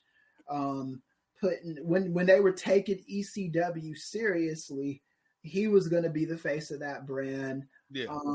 And they had moved him to Raw, and then I think this is when Doc Hendricks decided to tell his racially tinged jokes and whatnot, and caused him and Crystal to leave the company. But I think I feel bad for Cedric and Shelton, but I can't. They are where they are, man, and this is, and they're gonna get together like 10 different more times. And Lashley will punk them out 10 different more times. It's just gonna keep happening. So you could get mad at it, or you could just brace yourself for the next time Lashley needs goods and they get back together and then he kicks their asses again. Yeah. Unfortunately, I feel like that's true. I got a question for you, though, Andrew. I got a question for you because we out here talking about Bobby Lashley, shouting out our new champion, shouting out this Black excellence, the one brief shining moment of Black excellence we got on this show 2 times. Yeah. But there's another dude who I thought was gonna go pretty far in the Rumble, and he had his moments, Andrew. Like he was close to really stepping out, but like Brandy said, almost doesn't count. What did you think about our brother Almost in that Rumble, man? Look, I ain't the biggest Almost guy. Like I ain't gonna lie to you, bro. I'm like, look, bro. I'm not even gonna try to act like like. Look, I get that they want, what I'm saying, they like giants and shit. That's cool. Like what I'm saying. That's like, look, more power to Omos. You know what I'm saying? He chasing the dream. Every generation, Vince got to have a giant. Giant Gonzalez, Andre the Giant. Giant Gonzalez was the shit. Like Great Khali. Vince loved them giants. Like with Omos, like I have a outside of professional wrestling respect for what he was able to overcome, because he had Omos actually had multiple brain surgeries, I believe, and he had. Like he went through some real struggles, man. Like early in his life and stuff like that, or it was some type of gland in his brain or something along those lines. I should pull up the story so I could have it more accurate. So I'm not like fucking up his story and stuff like that. But man, like I'm there's an appreciation for what he was able to overcome, and seeing somebody chase their dreams and shit like that. Yeah, he underwent 2 brain surgeries while he was in college, and he was on the verge of going blind. Yeah, so like there's that respect there of like seeing somebody, you know what I'm saying? Like they made it, bro. And he wasn't supposed to make it. You know what I'm saying? You I think there comes a point like where you got to put aside like the on-screen character shit. It's like as long as they're not no shitty person, and then you just look at it from a basic standpoint, and just realize like this person went through a whole lot of shit. And like they're here now, you know what I'm saying? So I have a respect for Omos in that department. I'm not the most a big Omos guy. Like when it comes to him on screen, like I just really don't give a shit. I'm gonna just be like honest with you. Like when it just is what it is. But I do appreciate the fact that he was able to overcome the shit that he overcame and still make it to WWE. And I don't know what they're gonna do with him going forward. Like I think he'll probably be sliding in that sort of Great Khali role. Like he'll probably get his one big shot at some point later down the line, when they need like some like filler championship run or some shit like that. Like, but best of luck to Omos as he embarks on his WWE, further embarks on this WWE journey. I think they value him because that's just they like being sort of the land of the giants to some degree. Like they like having those athletic guys, but they more so value. Well, Vince McMahon more so values having those 7-footers, 6'11" type guys. So I think there'll always be a spot for Omos in Omos in WWE. So is it Omos or Almost? Which one? I be getting confused with the shit sometimes. It's Omos, right? I heard it both ways, but I go with Omos. Omos. Omos. Yeah. Omos. Yeah. So I definitely think it's always gonna be a spot for him in WWE though. Yeah. Well, here's the thing, and I'll turn it to you, Kris, because I think that we can all agree, like in bell to bell, like Omos has some definite limitations, but I do think there's a way to use him. And the example I always go back to, and I don't know how many of our audience is gonna remember this dude from the original ECW. But there was a cat in the old school ECW named 911. Right. And this man had one role. And it was like whenever somebody was out there talking trash about ECW, he would come out there and choke slam them. And was over like you would have thought he was the world champion. But he had his one specific defined role. And I think you could find a role like that on the roster for Omos. Like he's never going to be Chris Jericho or AJ Styles or Okada when it comes to that bell to bell stuff, but I do think there's a spot for him on the card. Of course. Yeah. Omos is 27 years old, so he's still young. Damn. The problem with look in the WWE 27, you still a rookie. You still got Similac on your breath at 27. Yeah. The problem with Amos is he's not good. I kind of don't want to agree with and it's not just that he's not good.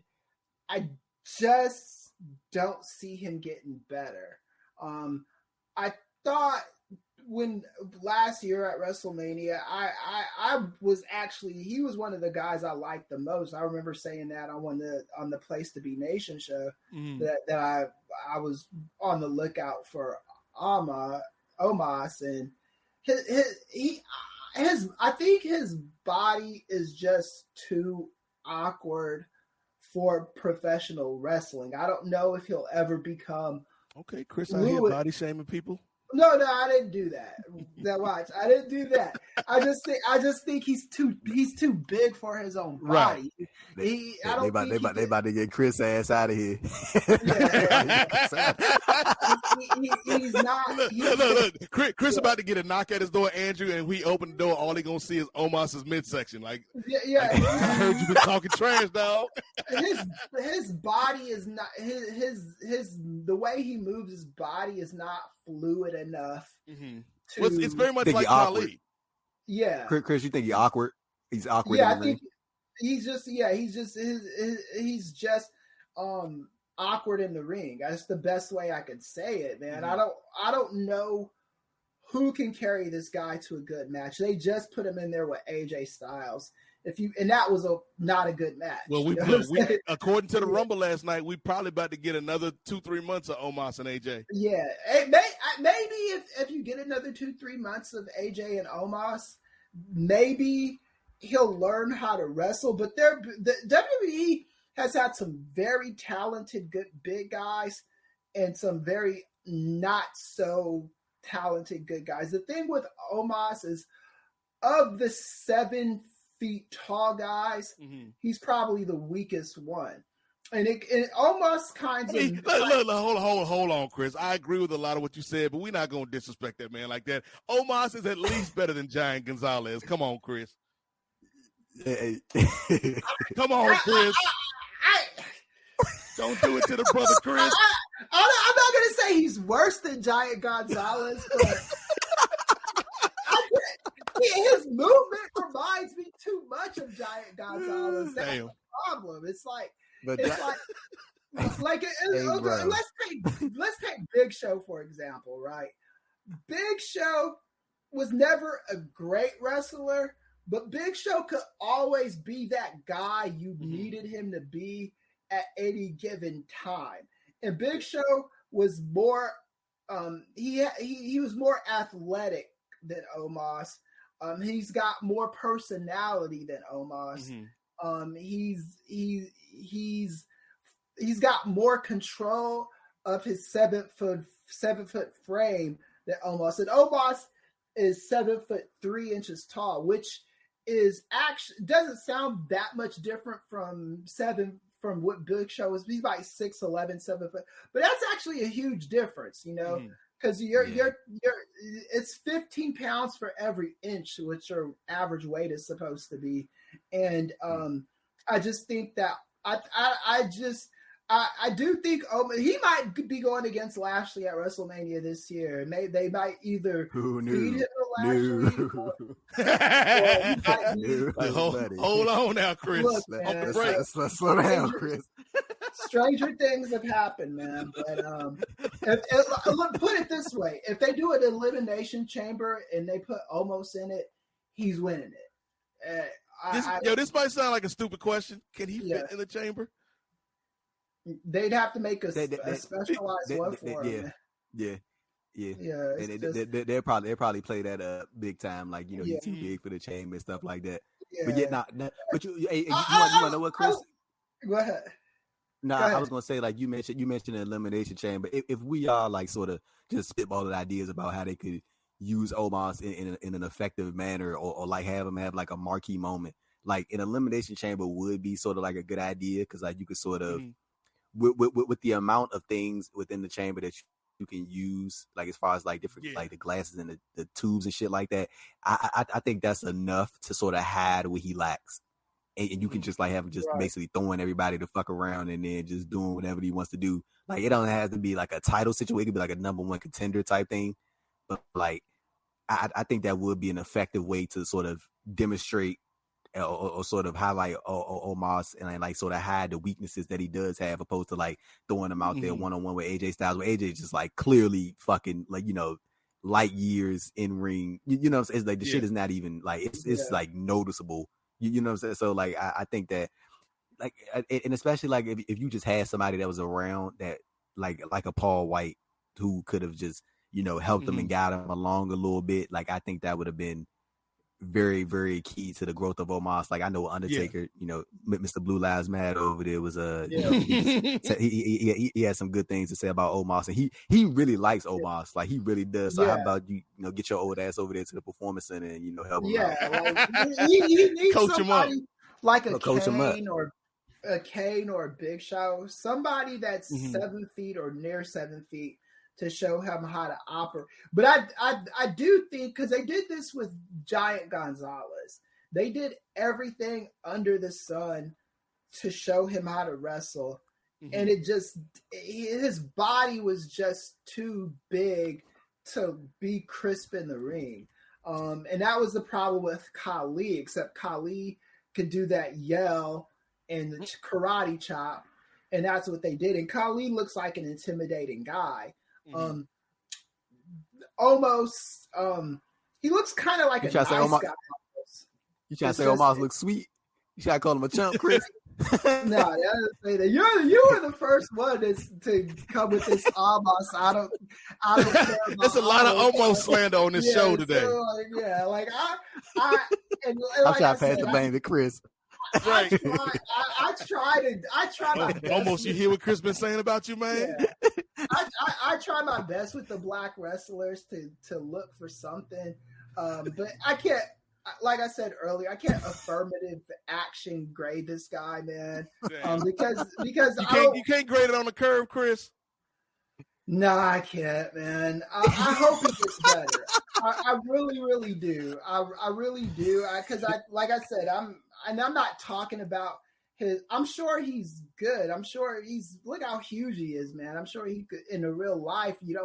Nobody. Really knows Nobody would that. but when we're talking about a fixed sport, he's just not appealing to me anymore, because I think the initial the bloom is off the rose. I thought last year I was intrigued by him, and now at this point, you know, I just can't get all the way behind him. But if he does something special, then hey. Be your own people. So, hey, almost, if you listening, man, I got your back, brother.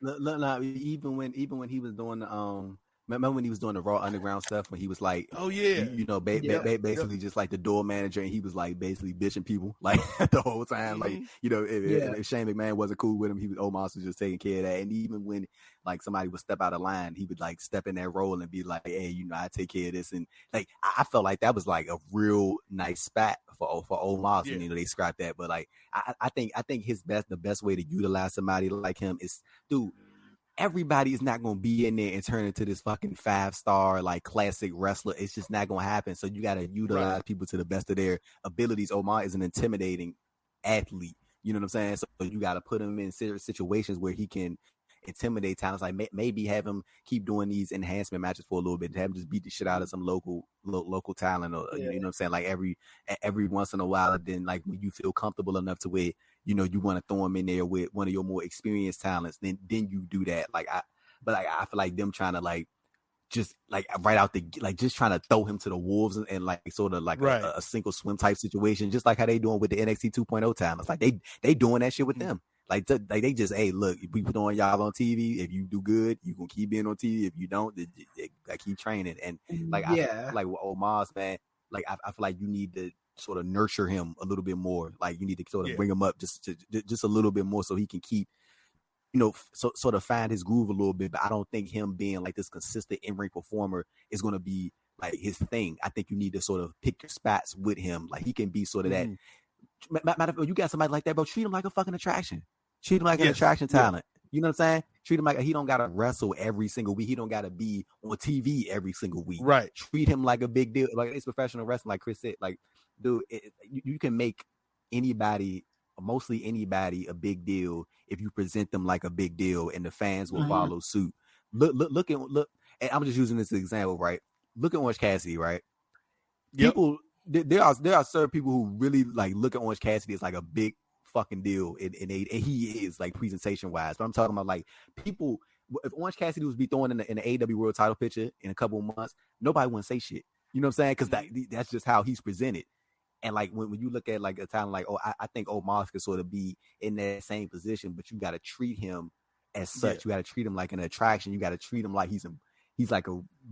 He should be the dude though nobody wanted from. Like he's never around, but exactly. Like, or he's not around all the time. But like you like when Teddy Long used to be on SmackDown. Like tonight you going 1-on-1 with the Undertaker player. Like and you be like, oh damn, like he back. Like that's how Omos. Right. Like he should be this urban legend almost, Andrew. Like yeah, people talk about Omos, but we don't really see him every month. But then when he show up, you know he about to tear somebody up. And Nate, you want to know what? Not to jump off the topic, but I had a nice transition to go into this for both you, myself, and Kris. I had a real nice transition, Nate. So if we sort of off the topic of Omos, we can make that transition if you cool with that. Y'all cool with that? Okay, yeah. Let's wrap that up on Omos. So if I would say in terms of the Royal Rumble, my last thing on that, Big E deserved better, Bianca deserved better. Kris ain't gonna say Omos deserve better because Kris don't think Omos deserve anything. He talking shit about you, Omos. Come get him. Right. I was remember Omos when you come to the post office. I was the one defending you, brother. I don't need that smoke.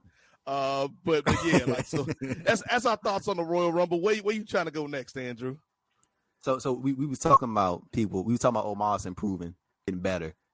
Mm-hmm. TBS champion Jade Cargill recently guest appeared on Grapsody. Talk about Grapsody shout out to the Grapsody. I saw that. With Righteous Reg, Phil Lindsay, and Will Washington, and she broke the news that she has been training with Bryan Danielson. Talk about it, Kris. Your immediate thoughts? Training with Bryan Danielson, Kris. Like your immediate thoughts about it, my man. See, this is the thing, and this is the difference between Omos and Jade Cargill. Jade Cargill. We didn't finish the Omos conversation. Kris, you ain't even had to bring that brother up. Nah, he had to be brought up. Chris got beef with him, Nate. Chris got beef with him. I ain't got no beef. Look, I just figured it out, Andrew, because if you go back to the very first episode of the NWA podcast on Post Wrestling, back on Post Podcast Day, Kris was out here slandering Omos for eating chicken on TV. And ever since then, Kris ain't never been down for the brother. Nah, that's not true at all. But this is the thing. Jade Cargill, a blind man can see that she's gonna get better. I saw the Grapsody interview that she did. It was an awesome interview. I love her shit talking, especially like Jake. She was Jade Cargill in that interview. She knows how good she is. She knows how good she's gonna be. She knows how fine she is because she mentioned it like 20 times. I'm definitely not gonna argue with that. She is awesome. Her training with Daniel Bryan Danielson is what we call him. DBD. Her training with him is only gonna make her better. Jade is just a force to be reckoned with. She is she's got the better looking women's title in AEW. I love her music. I know I've heard some people hating on that shit. It sounds like a Prince instrumental. So, I love it. It reminds me of what Paisley used to come out to in WCW. Okay, yeah. So I thought I just think she's so awesome. And excited about the prospect, which she become. Yeah, I think she's gonna be one of the faces of that company sooner rather than later.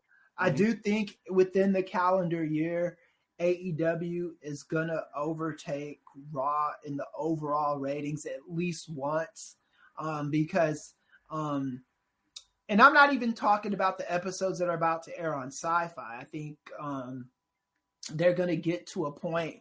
They're gonna hit a tipping point before the year is up, just because the show is better. I'm not caping for Tony Khan or anything. But you enjoying the show, bro. Like, you know what I'm saying? I get what you're saying. Yeah, but it's just a better show at the moment. You know, I'm one of those dudes that, you know, I appreciate diversity, but that doesn't mean I like fucking Soul Plane better than The Godfather 2, you know? I will say, Chris, counterpoint, Soul Plane is better than Godfather 3, though. Yeah, I wouldn't even go that far, but it's just I put diversity in its proper context. I love the diversity on WWE. No one can take away from WWE or AEW that they're diverse, but the overall show, you know what I'm saying? I'm not gonna say that Homeboys from Outer Space was better than The Sopranos. That just wouldn't be true or realistic. You know what I'm saying? It's just I could keep it real and appreciate WWE and appreciate AEW without lying and faking the funk and shit like that. And right now, AEW is the better show, and Jade Cargill is pretty soon, her and Bianca are gonna have a collision course. I truly believe, whether it's WWE Bianca. or yeah, I think so. Whether it's you opening a forbidden door, Chris? I think so, man. I think it's inevitable. I think it's got to happen. It's gonna be like a Hogan Flair situation where, you know, somebody is gonna meet somebody on the other side of the bridge one day. And Chris, you heard it here first. You heard it here first from Chris. Bianca Belair versus Jade Cargill. Hey, look, can you imagine like the hype around? Like, can y'all imagine the hype around Bianca? Like, if a report came out that it was like her contract year or some shit like that, and like she had a decision, man, oh my god, hey, you know what's gonna happen? WWE, hey, you want the title run real quick? You want to get you a quick title run? Man, like I think, to Chris's point, AEW has had the better show. You know, I still think there's things they got to tighten up, but overall, AEW has been the better show. When we're talking specifically about Jade, like we've been saying this from the jump, like Jade is somebody who had the look, who had the personality, who had the raw athletic ability, and it was just a matter of, will the wrestling catch up to the rest of the package? Right. And she's gotten better. And to hear that she's working with that man DBD. I think I also saw she's working with Serena Deeb, which, if true, like, that's great because I love Serena Deeb. But like, you could tell, man, she's getting better. She is. I would already say, Chris, you know, you said one day she's gonna be the face of the company. I'd say like she already, like, on the poster. If we putting together the AEW poster, she ain't in the middle. She ain't in the middle like Brock Lesnar, but she on the poster. Like she's an important part of this program.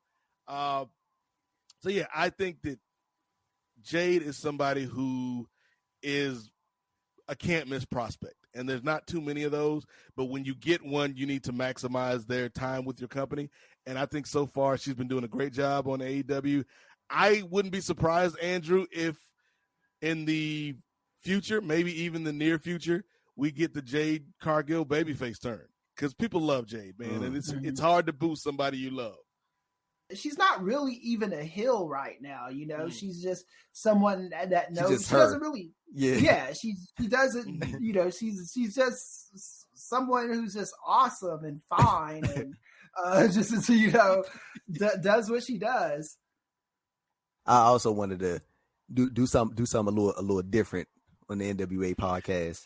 I wanted to get you guys' thoughts about, you know, some free agents, man, because I think by the time this comes out, these people will be free agents, and I'm sort of excited to see what they do, you know, on their post WWE, you know, ventures, man. And one name that I wanted to bring up was Shane Strickland.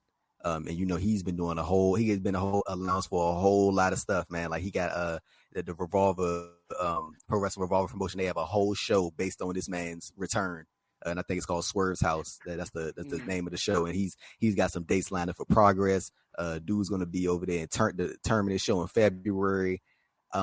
Kris, when you look at a title like Shane Strickland, the former Isaiah Scott, like what do you see on the horizon for him? Do you see him possibly getting signed, or do you think just for the time being he'll just be like on every fucking independent show, and then like later down the line, like probably in the summer, he'll end up signing somewhere? I do think he'll sign to AEW sooner rather than later. In a perfect world for me, all of Hit Row would go to AEW at the same time, but I just, I think dude probably talked too much shit before and fucked around. Top dollar. Yeah, top dollar. So I don't know where that came from, making fun of their shoe collection and all that shit. Man, I don't know. I hope that he's not judged on that, but the wrestling is still very much the white man's world. So I hope that at least Strickland, I'm not calling him by his slave name anymore. At least Strickland, I hope he goes to AEW and they find a role for him. I know AEW roster is already stacked, but I do want to see 2 more black guys at least get put in prominent positions in that company, because I think for diversity's sake they need it. Yeah, I think like shout out to Shane Strickland first and foremost, because like that brother's been putting in the work for a minute. Yeah, he was severely underserved by his previous employer, like to the point where I still don't get it, Andrew. Like that one still doesn't make any sense to me, where we elevate this group and then within a month everybody's gone. Yeah, like that never made any sense to me. Right. But I think that, man, like the future is wide open for him. Like there's a lot of ways he could go, man. Like he could keep making money on these indies. Like he's a name. Like he was a name before he went to the WWE, and he's a bigger name now. So he can keep, it just depends what he wants to do. Like he can make this bread indie by indie, or if he does want to sign something a little bit more permanent, with an AEW, I could see that happening. My only concern with AEW right now, and this goes back to, our earlier conversation about Tony Khan, is one, they do have a pretty expansive roster.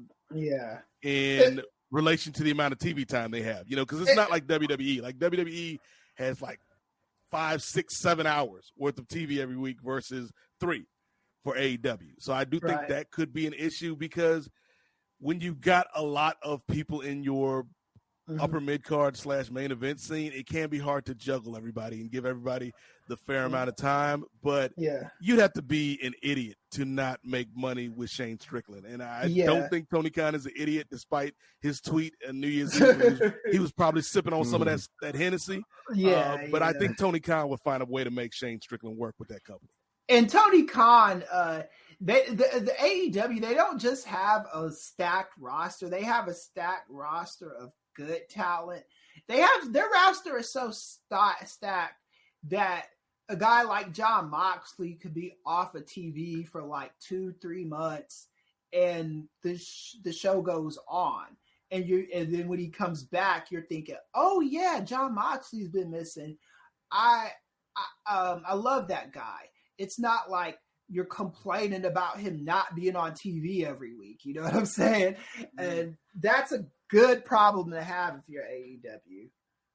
Yeah, and I think as far as Strickland goes, like you want to know where I think he's gonna land? Like I think even before signing, like if he were to sign with AEW, I think even before that, like he'll probably end up doing some work with New Japan and end up being like a consistent on their strong show as far as like a U.S. representative. And I think they'll use him like frequently at most, if not all of their tapings, if possible. And another talent, man, who I think a lot of people are excited to see, by the time this comes out, I think she'll already be doing like some media stuff, doing some Switch stuff, is Athena, the former Ember Moon. You know, she sort of been, you know, on more on the quiet side, you know, since being let go. And I think that's also an intriguing thing, like to see Tyler sort of just duck off for a little bit, and then, you know, when it's time to pop out, they'll pop out. I think that she has a lot to offer to many companies, man. And she's very, very well experienced. You know, she's still got a lot left, you know, to go in ring wise, man. I'm like really excited, Nate, about the prospect of what Athena, you know, the slash former Ember Moon, you know, could bring to the professional wrestling now that she will be a free agent.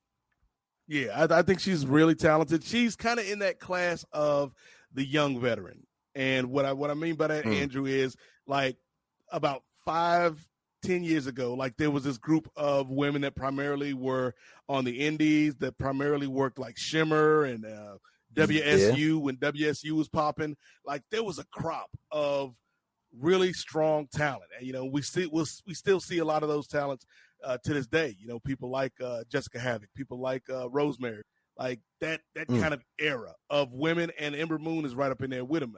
Athena, you know, we since Kris is a shoe and slave name, so to speak. Now we'll call her by her.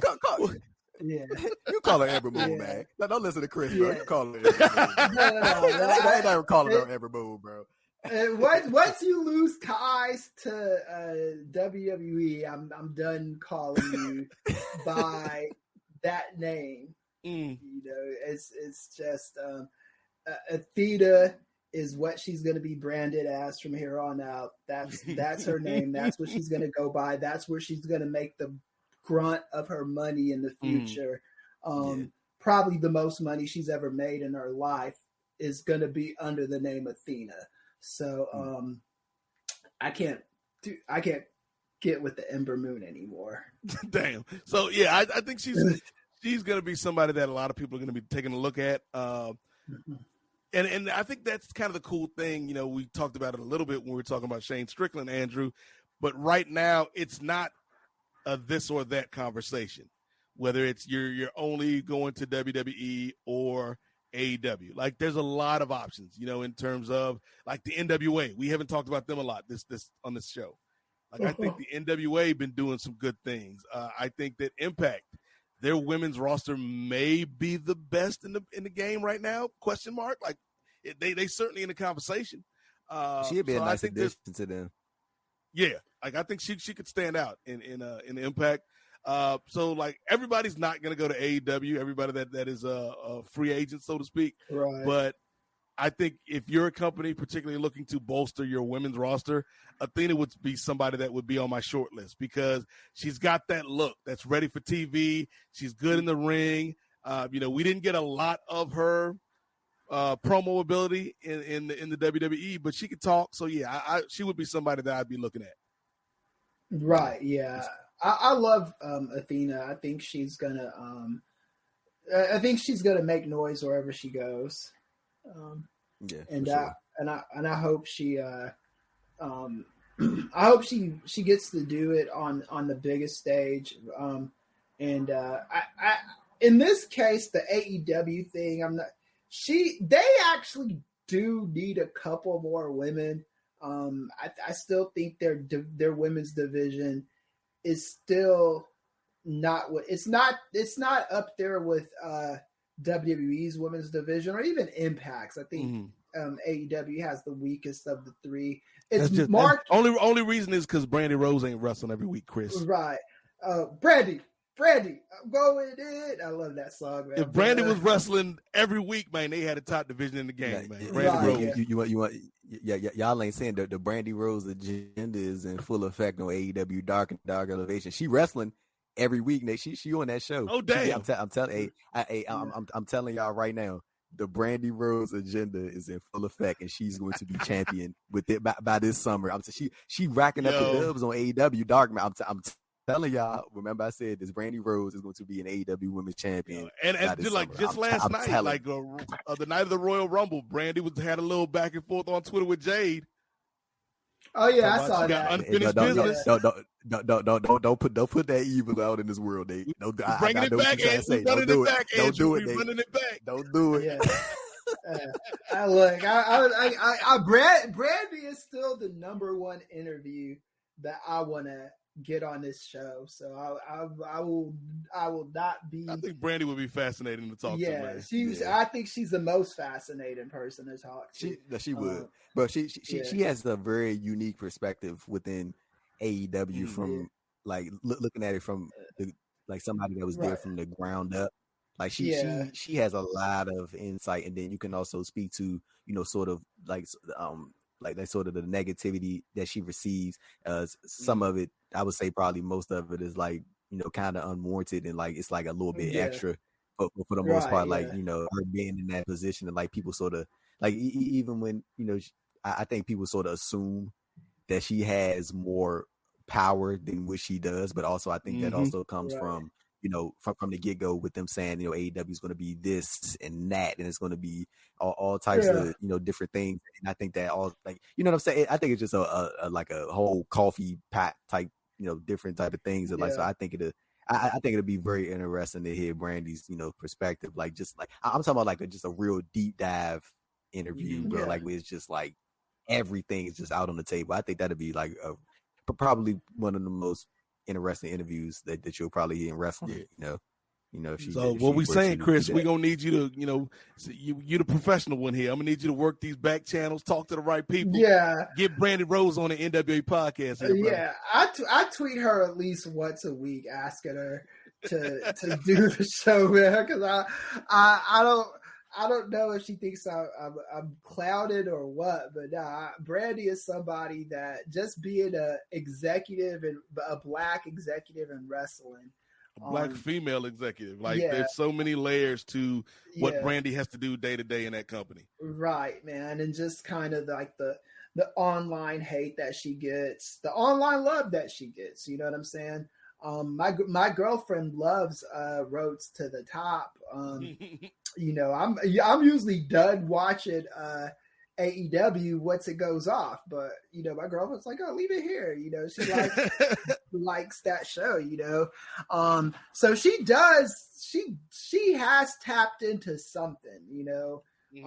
And she's helped build that company too. That I don't think the women's division would be what it is without her. Because there's certain performers in that women's locker room that Brandy handpicked. Like she was like, we need Nyla Rose, or we need this person. Like, so I don't think you can understate like Brandy's importance to the company. Yeah, and I think she's a big part of why Jade is there, right? I think she talked to Mark Henry, probably they pulled some strings and stuff, but I think Brandy is one. She doesn't get the credit she deserves for being one of the most influential executives in wrestling right now. Yeah. So Andrew, unless you got any other topics, man, we're gonna start to wind this down, because I feel like Kris, unlike Tony Khan, is probably gonna have to do some apologizing this week on Twitter for all this Omar slander. So unless you got anything else, Andrew, we're gonna wrap it up. No, that's all we got for this week, man. For this month of the NWA podcast. And almost, I want you to be as good as you could be, man. I don't want you to. I hope there's no ceiling for you. Look at Kris. Look at Kris trying. You see him trying dog walking back. Yeah, I'm not dog walking. I hear moonwalking like Michael Jackson, Kris. I'm not dog walking anything back. I still think there's a ceiling for that dude. Kris out here tap dancing like Savion Glover. But I hope I'm wrong. I would love to be proved wrong. Prove him wrong, almost. Show him what you all about, man. And when you do, come pull up on Kris. We're gonna be like Omos. We're gonna be at Mania next year. Kris, I'm gonna fly out there. Kris gonna be there. Hopefully Andrew can make it out there. So when we see you, Omos, in them LA streets, I want you to come up to Kris and let him know when you got that world title over your shoulder, Omos. Let Kris know what time it is. Mm-hmm. That's all you gonna say, Kris?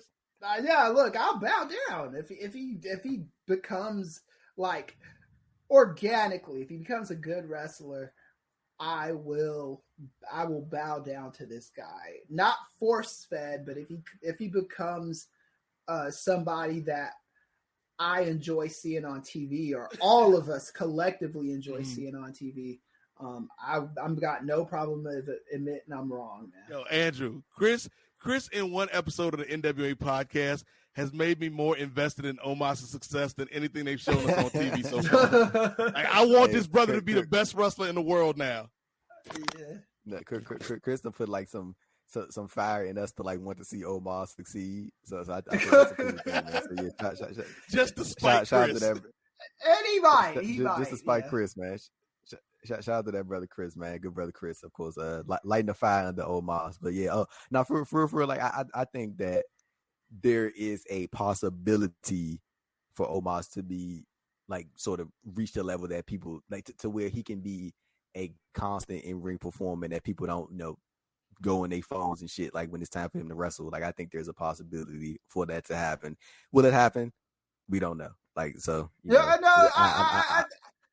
I think there's a possibility for Omos to be that wrestler we all hope he beats. Like there's a possibility that Jay Cargill will go on a date with me, and that's not happening. So wow, I'm just saying.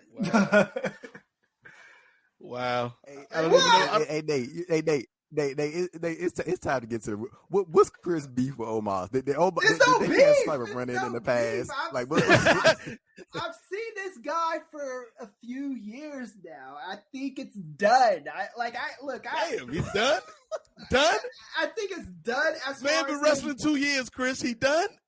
As far as him being a good wrestler, I just don't think it's happening anymore. That's all I'm saying. I was hoping you guys heard me. We'll go back to the show we did last year with Place to Be Nation. I was all on Team Omos, and I was like, oh, there's a chance he could be good. They put this guy on TV every week. He has not gotten even a little better. Damn. Even a little. It hasn't happened. It's what it is. Now I want Omos to become the greatest wrestler of our generation now. I want this brother doing 5-star shooting star presses and chain wrestling. And you got a better chance of getting a date with Jade than that happening. Or, somebody, man. Yeah, so yeah, that's how we gonna leave it this week, man. With me and Andrew, even though I ain't gonna let Andrew slide. Like Andrew at first was on the wrong side of history. Don't try to throw me for Kris. I just want the record to show. I was the one from the beginning down for Omos. You were the one that made me feel comfortable not giving this guy props, man. See? So what you're saying, Kris, is Andrew was like Tony Khan when Tony Khan said what he said about Swole, and you the internet troll jumping on the bandwagon. Andrew allowed you to feel comfortable talking about Omos. He allowed me to, because we talked about him on the other show, and it wasn't that much. And then on this show, Andrew gave me the freedom to expand upon how mediocre I think this guy is going to be in his WWE career. Damn. Oh, hey, Nate, go ahead and do the signature sign off, man. Go ahead, man. Yeah, let's wrap it up, man. For Kris say something, man, that's gonna get us all in trouble with Omos on these streets. But yeah, thank y'all for listening to the NWA podcast. We're glad to be back. We are so glad that brother Kris is back. Before we get out of here, Andrew Thompson, one of the hardest working brothers in the game. Where can people find your work? Where can they find your interviews? What you got coming up for the people in the month of February, brother? So yeah, they can check me out on Twitter at @ADThompson__. You check out all my written work, of course, at the Post Wrestling site. Me and Joe Poe over there, man, in the news for all you post readers. And then you check out my interviews over at the Andrew Thompson Interviews YouTube channel. I'm gonna be hitting a couple of independent shows coming up. I've been doing some interviews there, so I'm very excited to roll those stuff out and hopefully I get some good content, for the people, man. And of course the video interviews I'm doing over Zoom. Go check those out. I got a couple up on the channel, man. I just did a couple with Janai Kai. I got one up there with Brian LaPalme, which was a different one. I interviewed a guy who told Ricky Dragon Steamboat how to do 5 reading. That was real unique. And I got one on up there with Baron Black, Khan, and Black G's. So you go check those out, man, and go subscribe and go like them. Shout out to that man, Black G's. Like G's is somebody that like I've been wanting to have on one of these shows for a minute, but just schedules. But we gonna make that Black G's. If you're listening, brother, like we gonna make it happen sometime in 2022. I know I've been probably slipping on getting schedules tight, but we gonna get you on the show before the year's out, because I think that brother has a fascinating story, Andrew, and I'm glad you was able to talk to him. Yeah, G's a cool dude, man. He definitely got a lot more to tell. Got a lot more to tell. But Kris, Andrew just talked about Brian LaPalme, the man that taught Ricky Steamboat how to, breathe the fire. But you've been spitting hot fire all episode, Kris. So where can people find you on these social media streets if they want to disagree with your takes, if they want to agree with your takes? Like, where can they find you, and what else you got going on, brother? You can find me at on Twitter at KMEZDoesIt. Right now, I'm just kind of experimenting with podcasting. I'm experimenting with Twitch, and just kind of trying to bring my name and my wrestling name up as far as being Kris out here with the new technology. Yeah. And a purveyor of all things black wrestling, man. And shout out to True Hill Heat, those cats. Good man, SP3. And I hope we get Chrissy Love here soon. Yeah, most definitely. Hopefully next month. I'm talking to her. And seeing what we could do. I appreciate those True Hill Heat guys show me so much love during this. Rich Fann also, so that means a lot. It helps kind of with the psyche and feeling better. The LA Rams just beat the Niners, so my girlfriend is gonna be very happy today. I heard her yelling the whole time I've been in here. So I just checked the score. So the LA Rams are gonna be playing the home game at SoFi. So I'm not a Rams fan, but I'm going to root for him. And, man, so everything's good. And I'm looking forward to how we grow what we do over here, man, so that's always, exciting to see Andrew with all the interviews and Nate with, all of the different podcasts you do. And I'm very, very excited about our 2022. So. Yeah, I'm glad we were able to drop the first episode of the year, Kris. I'm glad you're back. For me, if people want more from me, you can find me on Twitter at N.W.A, MOZAIK, at Nate Mosaic. You can check out the episode of the Chain Reaction, which is up at the Kings of Sport Patreon, patreon.com/the Kings of Sport, where Kris and I spoke at length about last night's Royal Rumble. Y'all can check that out. Of course, the Rocky Maivia Picture Show made its return here last month, where we talked about Fast and Furious 8, The Fate of the Furious. Andrew and Kris have been on the Rocky Maivia Picture Show a couple times. Like Rocky Maivia Picture Show is it's like how they should do Omos, Andrew, bringing it all full circle. Like it should be that special attraction to pop up every 2-3 months, and you're like, oh, I wasn't expecting that, but that's great. That's how they should book that man. Rocky Maivia Picture Show is that post. I'm about to say you can find Chris's burner at I Hate Omos. Yeah, that's Chris's burner account. We Omos slander all up and down the twine. Yeah, look, Kris up here just hashtag Omos doesn't count. Like we see you, Kris. Yeah, and Omos doesn't count. Omos doesn't count. We see you, brother. Omos could find me. He could beat my ass to oblivion. It's still not gonna make him a better in-ring wrestler. Just doubling and tripling down, Kris. It just is what it is. But I hope I'm wrong. Omos, you're a black man. You're an honorable black man. I wish you all the success in the world. Even if you don't get better wrestling, fuck, give him the belt, man. He's black. I'll be happy. Shit. Yeah. If you want to find out more about me, man, just check me out on Twitter at N.W.A, MOZAIK.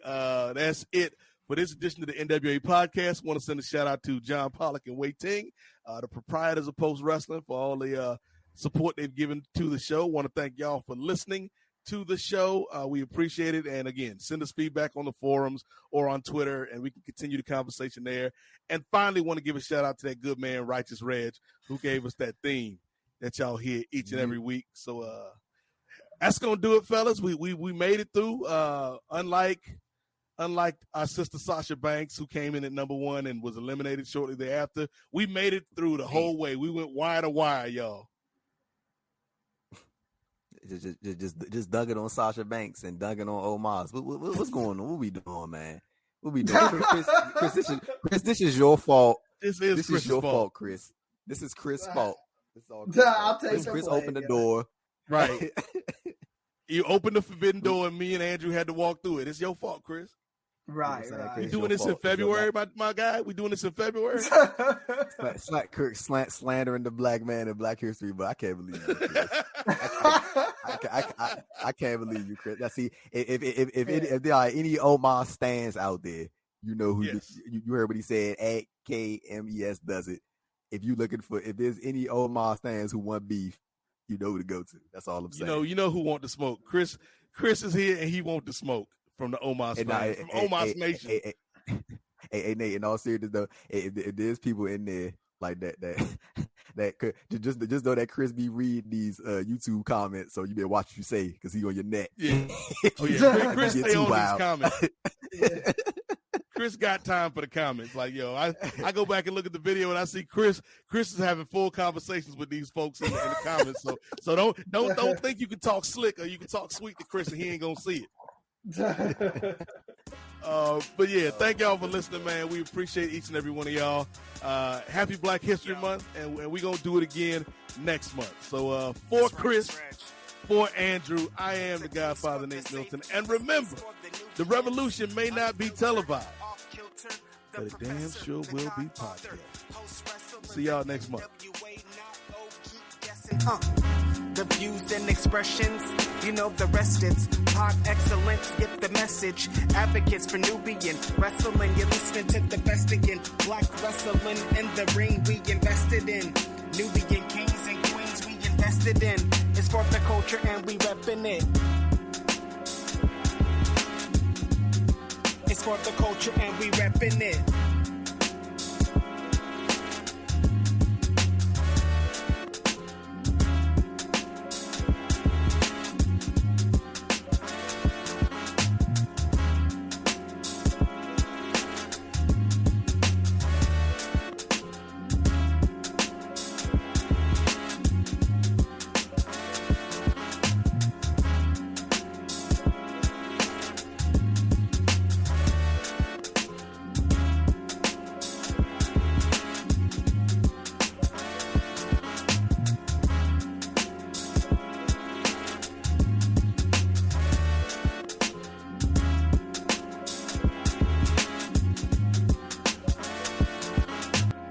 Without the ones like you, who work tirelessly to keep things running, everything would suddenly stop.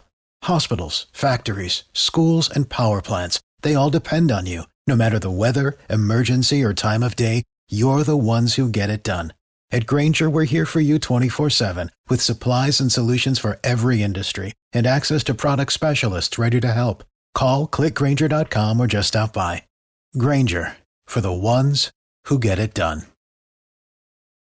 At Kroger, we believe in higher standards for fresh. So we do up to a 27-point inspection on our produce. Like for oranges, we check for scarring and sunburn, allowing only the best produce to reach our shelves. Because when it comes to fresh for everyone, we believe the juice is worth the squeeze. Kroger, fresh for everyone. And now you'll find more ways to save on your favorites. When you download digital coupons, you can use up to 5 times in one transaction. Kroger, fresh for everyone.